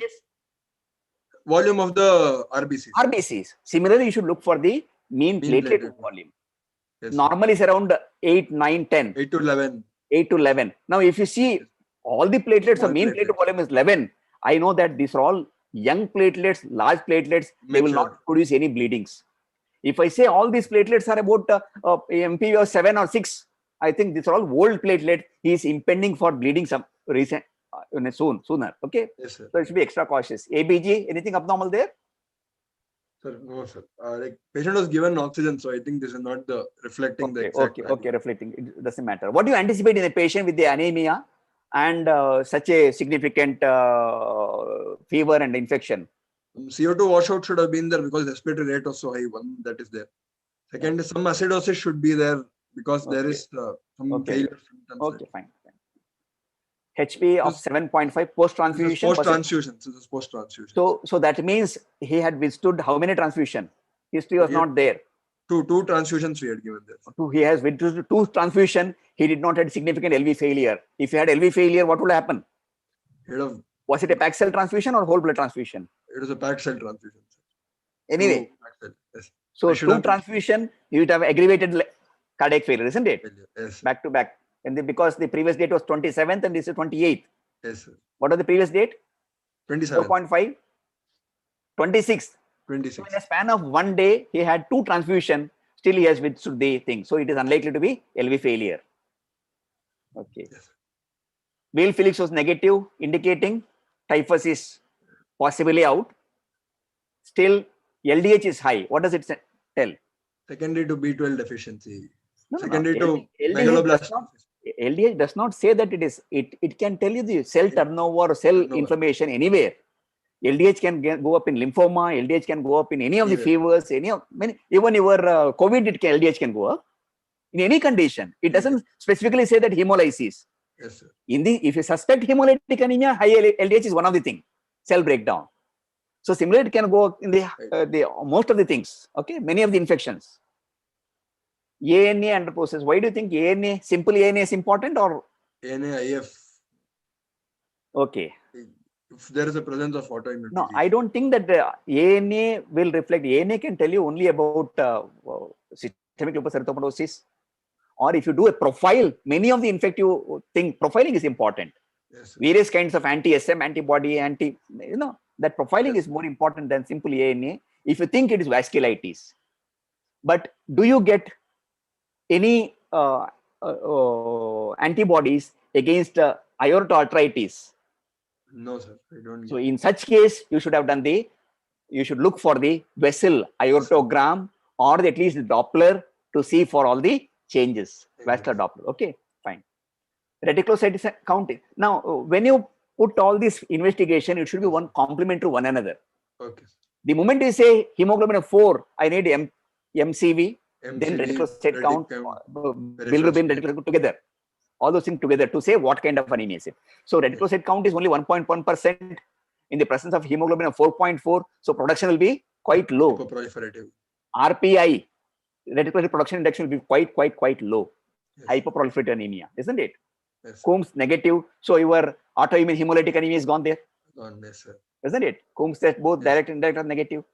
Dengue, all these viral panels are normal, negative. Can the Manto be still negative in a patient with a disseminated tuberculosis? Yes, sir. Because immunosuppression, the Manto may not be, the immune response may not be there and Manto may be still negative. Okay. Now, why did you not mention on the day 1 of the culture? Because you were high in the thing was infective endocarditis. Why the culture was not mentioned in this? Sir, it was sent on that day only, sir. This was at the end of this one, it was negative. At the end of 3 days, these cultures were negative. Where is it? Okay. So how many cultures were taken? Oh, 3 cultures were taken. 3 cultures were taken on the day 1 before initiation antibiotic or patient has already received antibiotic? On arrival. Okay. To the hospital we have taken this. Okay, fine. So still you do not have any focus for the only thing there is anemia. Now, why did we not do the C reactive protein, which is a very commonest investigation of any patient with fever. To find out is it a viral fever or bacterial fever or something else, very significant fever, isn't it? Yes, sir. C reactive protein. Similarly, C, yes, PC, yes. Procalcitonin. Procalcitonin was done, sir. Okay, I not mentioned it. Procalcitonin was 1.79, sir. Okay, is it increased? It's increased, sir, significantly. Okay, indicating significant infection is there. Infection, okay, yes, fine. Then what about imaging? Like once you have that, you should go for the imaging, isn't it? Imaging, yes, sir. So first thing, ECG. Okay, what does the ECG say? There is a sinus tachycardia with occasional ectopics that are there. Okay, no. So is it the typical sinus tachycardia? What is the amplitude of the QRS complex?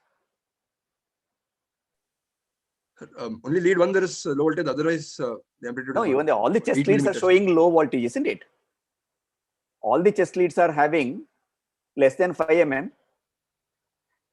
Of course, limb leads there are. Chest leads are having this thing. Limb leads are having less than 5. Okay, okay, you'll take it as normal voltage, no issue. Yes. So if it was infective endocarditis, what would you anticipate? The heart rate. Myocarditis. Heart rate should have been even more and more and amplitude may be, infective endocarditis, myocarditis, and it can produce minimal pericardial effusion, many things. It can produce significant tachycardia and significant, narrowing, shortening of the voltage or low amplitude. Maybe. Yes. Okay, fine. Yes. In the presence of pericardial effusion. This was the initial X-ray on arrival, sir. When the patient was shifted to the ICU. One second. What does it say? What does it tell you now? So read the X-ray. This is a chest radiograph of the AP view, showing the mediastinum, the heart, and the lungs. Here we are seeing the soft tissue is normal. There are no obvious bony, there's no fractures or any abnormalities. The bony cage is normal. The trachea is central. There is the trachea is central. There is no obvious cardiomegaly that is seen. There is bilateral perihilar increased bronchoscopic markings in both the lung fields, sir. And there is prominence of the vessels. Bronchoscopic markings or interstitial markings? Interstitial markings, sir. Okay. Interstitial markings. Okay, there is radiating markings we can see on the things, right and left hilar. Yes, and even the mid zone, medial parts of the mid zone and lower zones are little opaque, isn't it? Opaque, yes, sir. Okay. And the costophrenic angle of the left side is not. Right side CP angle is clearly visible. Clear. Left side CP angle is not visible. Then one more thing is there is no gas shadow at all. Fundal gas shadow is not visible. Why is it? Yes, sir. Probably it is not exposed properly, or whatever it is, the gas shadow should be visible, no? Yes, sir. Okay. Yes, sir. So what is the inference from this thing? Is it a, no, go back. Yes, sir, sir. Any inference on this? Sir, probably there's volume fluid overload that is causing interstitial edema, because predominantly it's in the upper zones that are early heart failure, pulmonary venous pressure high. To produce heart failure, there is no cardiomegaly there. Cardiac megaly. Even if it is infective endocarditis, there should be a cardiomegaly, isn't it? Yes, Myocarditis, pericarditis, everything should produce cardiomegaly, which is not seen there. Yes, sir. And I am not able to see the left diaphragm. Yes, sir. Left diaphragm is not seen. Left CP angle is seen, not seen. Fundal gas shadow is not seen. I'm not very sure about these techniques. Exposure probably is low. Okay, fine. But obvious thing is there is perihilar congestion, and there are some homogeneous opacity, non-homogeneous opacity, or whatever you call it. Okay. But again, there is no focal mnemonic shadows or aerobronchograms are not seen. No, either it's interstitial pneumonia or early pulmonary edema. yes, sir. Okay. But reason for pulmonary edema by X-ray I cannot say, because there is no enlargement right atrium. There is slight straightening of the left heart border. Anyone? Yeah, somebody has put non-homogeneous left opacity. That's all we said that. Non-homogeneous opacity left side. There is no Shillowed sign. But the straightening of the left heart border, can you make out that? See, yes, the pulmonary conus is here, and this is the straightening of the left heart border. Okay. That may indicate left heart in the absence of rotation. In some patients, if the chest is rotated, you may see that, but in this patient is reasonably centralized X-ray, isn't it? Clavicular distance is fine. So there is straightening of left heart border, but non-visualized left diaphragm is one important thing.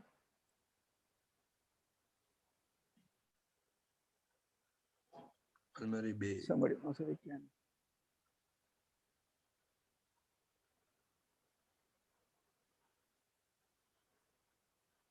Pulmonary bay is here.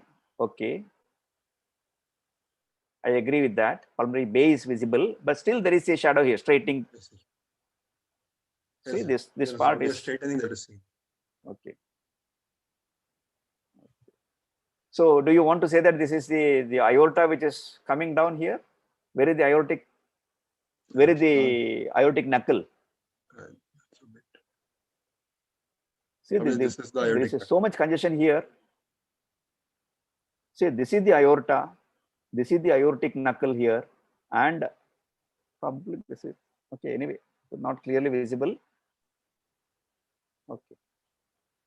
If you say this is the pulmonary bay, you cannot call it a straightening of the heart border, but still this part of the left border is still prominent. There may be left atrial enlargement. Without left atrial enlargement, increased left atrial pressure, this much of congestion, venous congestion cannot occur. Okay. Yes. So I'll put it as a left Atrial enlargement and left atrial enlargement congestion. Okay. And there is some non-homogeneous opacity on left lower lobe as well, lower zone as well. But why this non-visualization of left diaphragm? This was done in the ICU, sir. So maybe there may be some technical issue with that. But right side is visible, no? Yes, sir.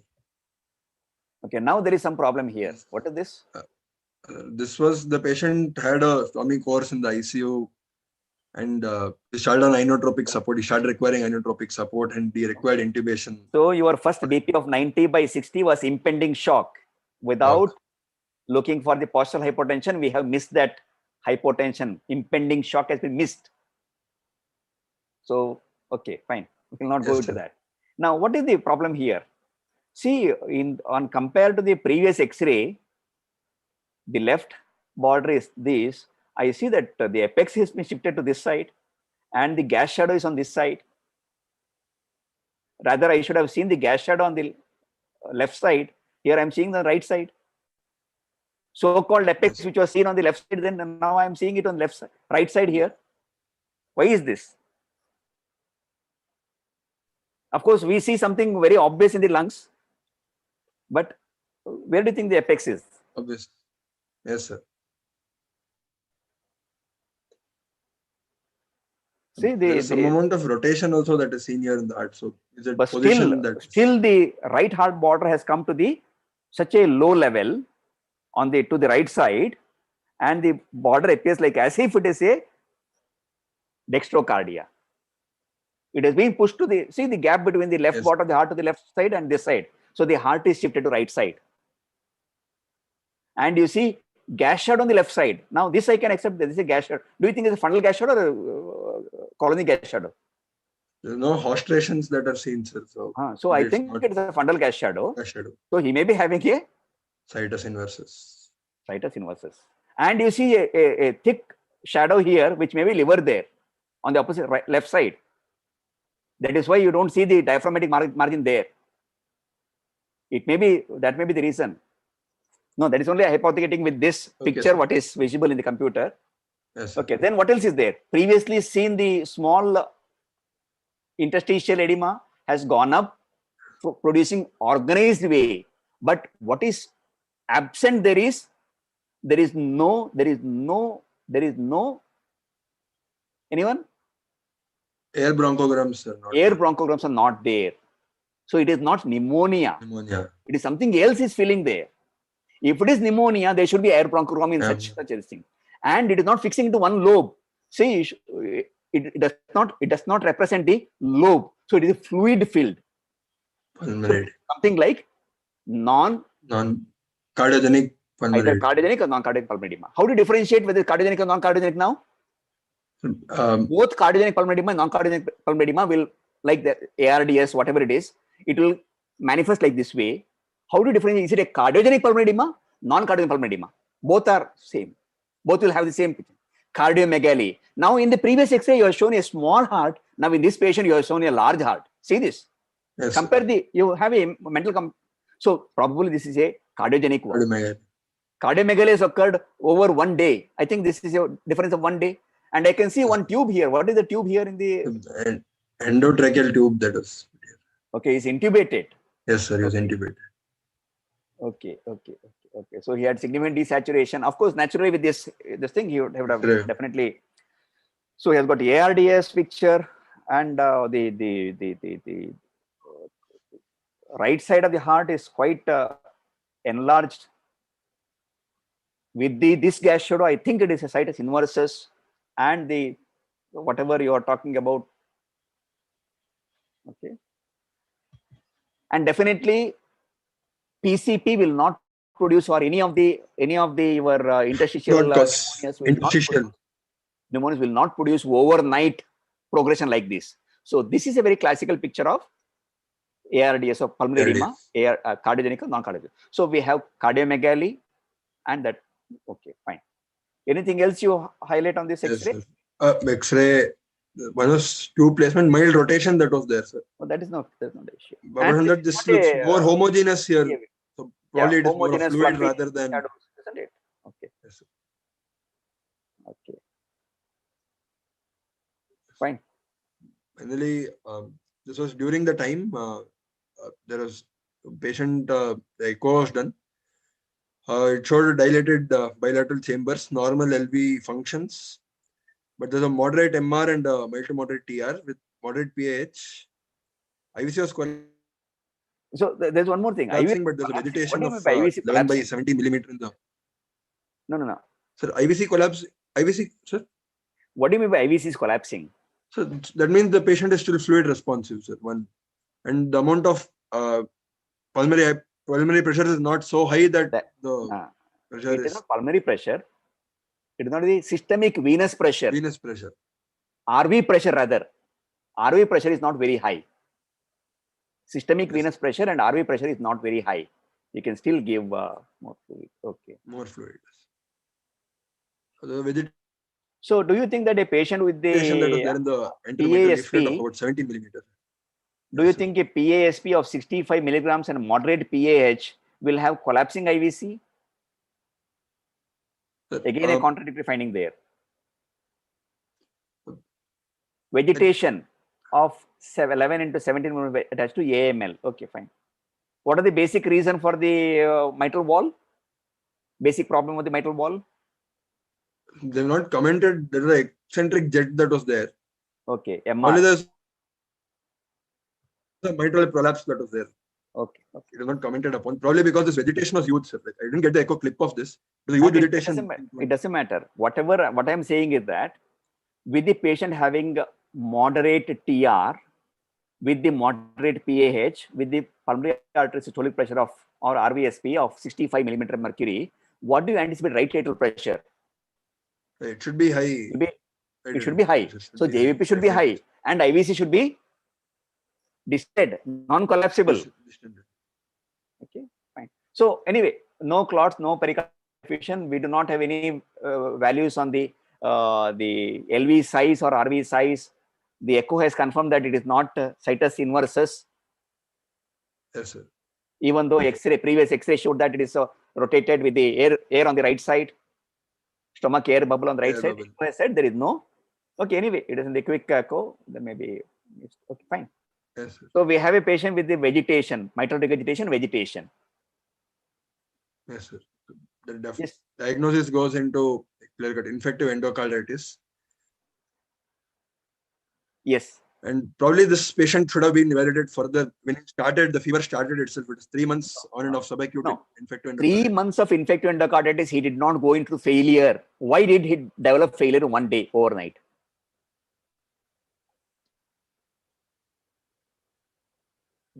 Secondary anemia he was having, so we have to see for secondary anemia. Okay. Secondary anemia and probably you said two blood transfusion were there. That also can contribute. Okay, fine. Anyway, anything else you want to tell? Sure. This thing. So these are the final diagnosis. Final definitely. Okay. Patient had a. So we all know that infective endocarditis. Patient had a stormy course. So initially, when he came, he was just thinking of. He was not very revealing with the history of fever. After repeated histories, then we got to know. And he treated with doesn't matter. So if the infective endocarditis of a short duration, we call it acute infective endocarditis, and if it is a long course like this 3 months, we can call it a subacute. But what made him to develop infective endocarditis? He had some cardiac lesion, probably MR or MVP, whatever it is, we do not know. So, but that is a risk factor for him. Some structural heart disease was a risk factor. But what predisposed his structural heart disease to infective endocarditis? What are the common things which will predispose? Say, what are the common things which are high risk category for the infective endocarditis? Like mitral regurgitation, MVP MR, complex congenital heart disease, prosthetic valves, isn't it? Recently corrected some heart disease, surgeries. All of them are risk factors. But in spite of the risk factor, they will not develop infection every day.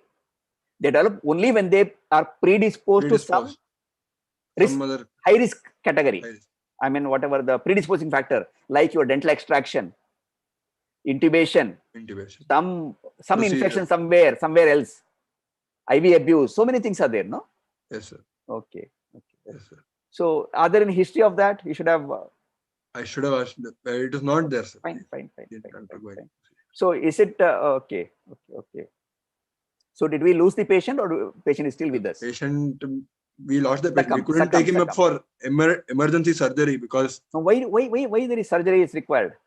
the more than 1 centimeter vegetation is one of the indications for definite surgery. Along with that, now the problem with surgery, even though textbook described surgery is recommended, the problem with surgery is, you have to deal with the same wall in a hemodynamically unstable patient. It is not a minor surgery, it's a major surgery. The moment you put this under surgery, that hemodynamic instability may precipitate the death immediately. Or you are doing the surgery on a infected wall. You remove that wall, put a new wall, prosthetic wall. Do you think that prosthetic wall will not get infected? That may get infected. So there is no resolution for the surgery so fast. You should give adequate antibiotic for appropriate days, several days, and then stabilize the patient, then take up surgery. It cannot be taken up on such a stormy patient. Okay, surgery is not the answer for that. Stabilization of the patient, controlling of the infection, controlling the bacteremia, then under the cover of antibiotic, after the normalization of the bloodstream infection should be controlled, then only you can take up the surgery. Otherwise, he will develop, after 1 month, he will develop prostatic wall endocarditis. Okay, fine. Anything else? So, any pyrexia of unknown origin, you should look for the infective cause. You should look for the inflammatory cause. You should look for the connective disorders. You should look for the tumors, and sometimes factitious. But in this case, obviously, some history was there of echocardiogram findings. So we all thought that it may be infective endocarditis, and it turned out to be true. But there were so many oddities against infective endocarditis. Infective endocarditis per se can manifest with anemia. Infective endocarditis per se can produce with the thrombocytopenia. But hematuria, renal failure, nothing was there.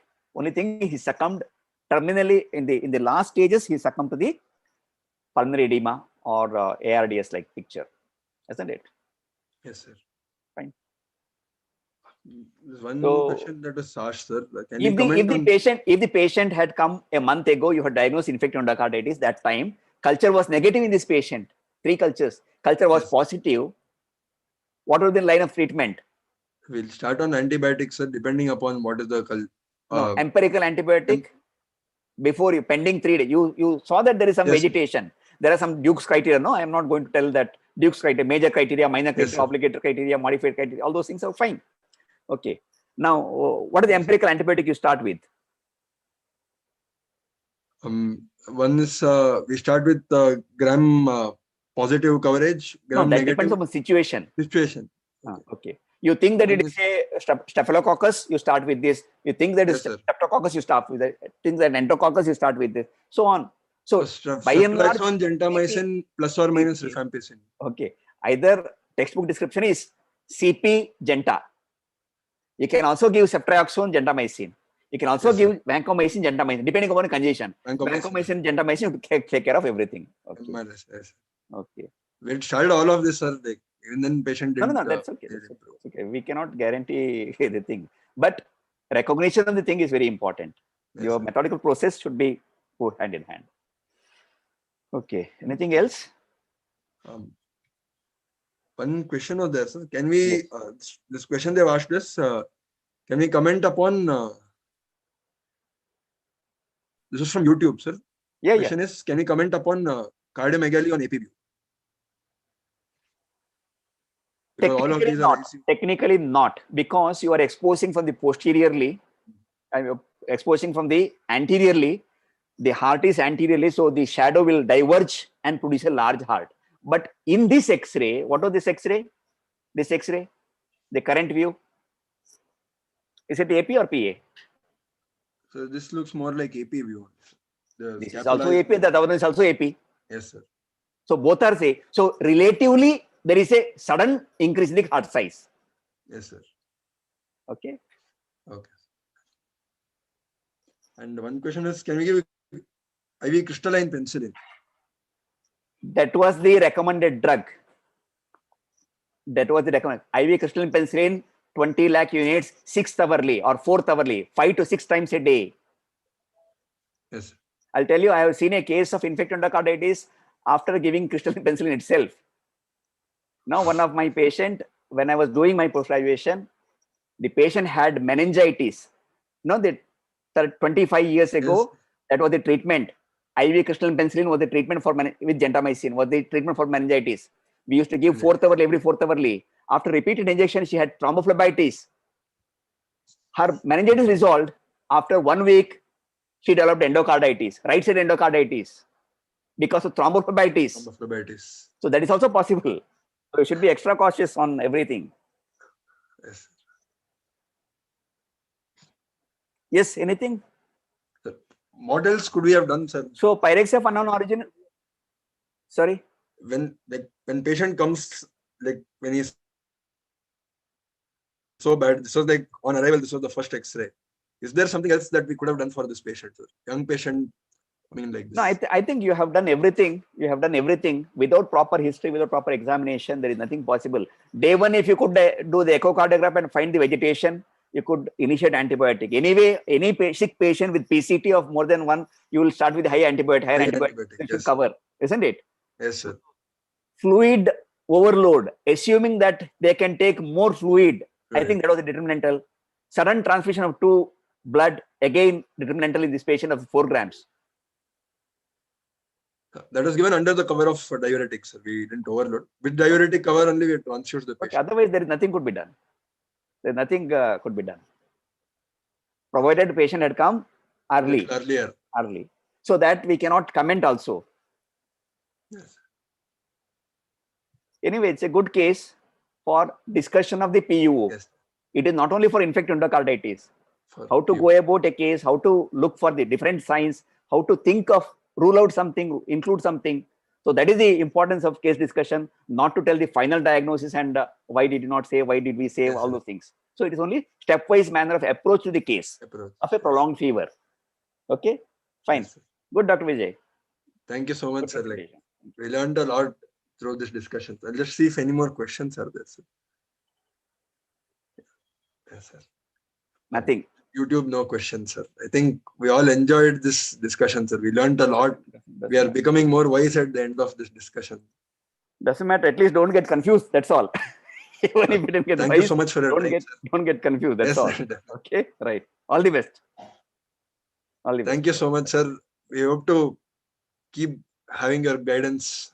We'll see as it goes. Sure, sir. All the best. Yes, sir. Good night, everyone. Thank you so much, sir. Good night, sir. We'll end the session, sir.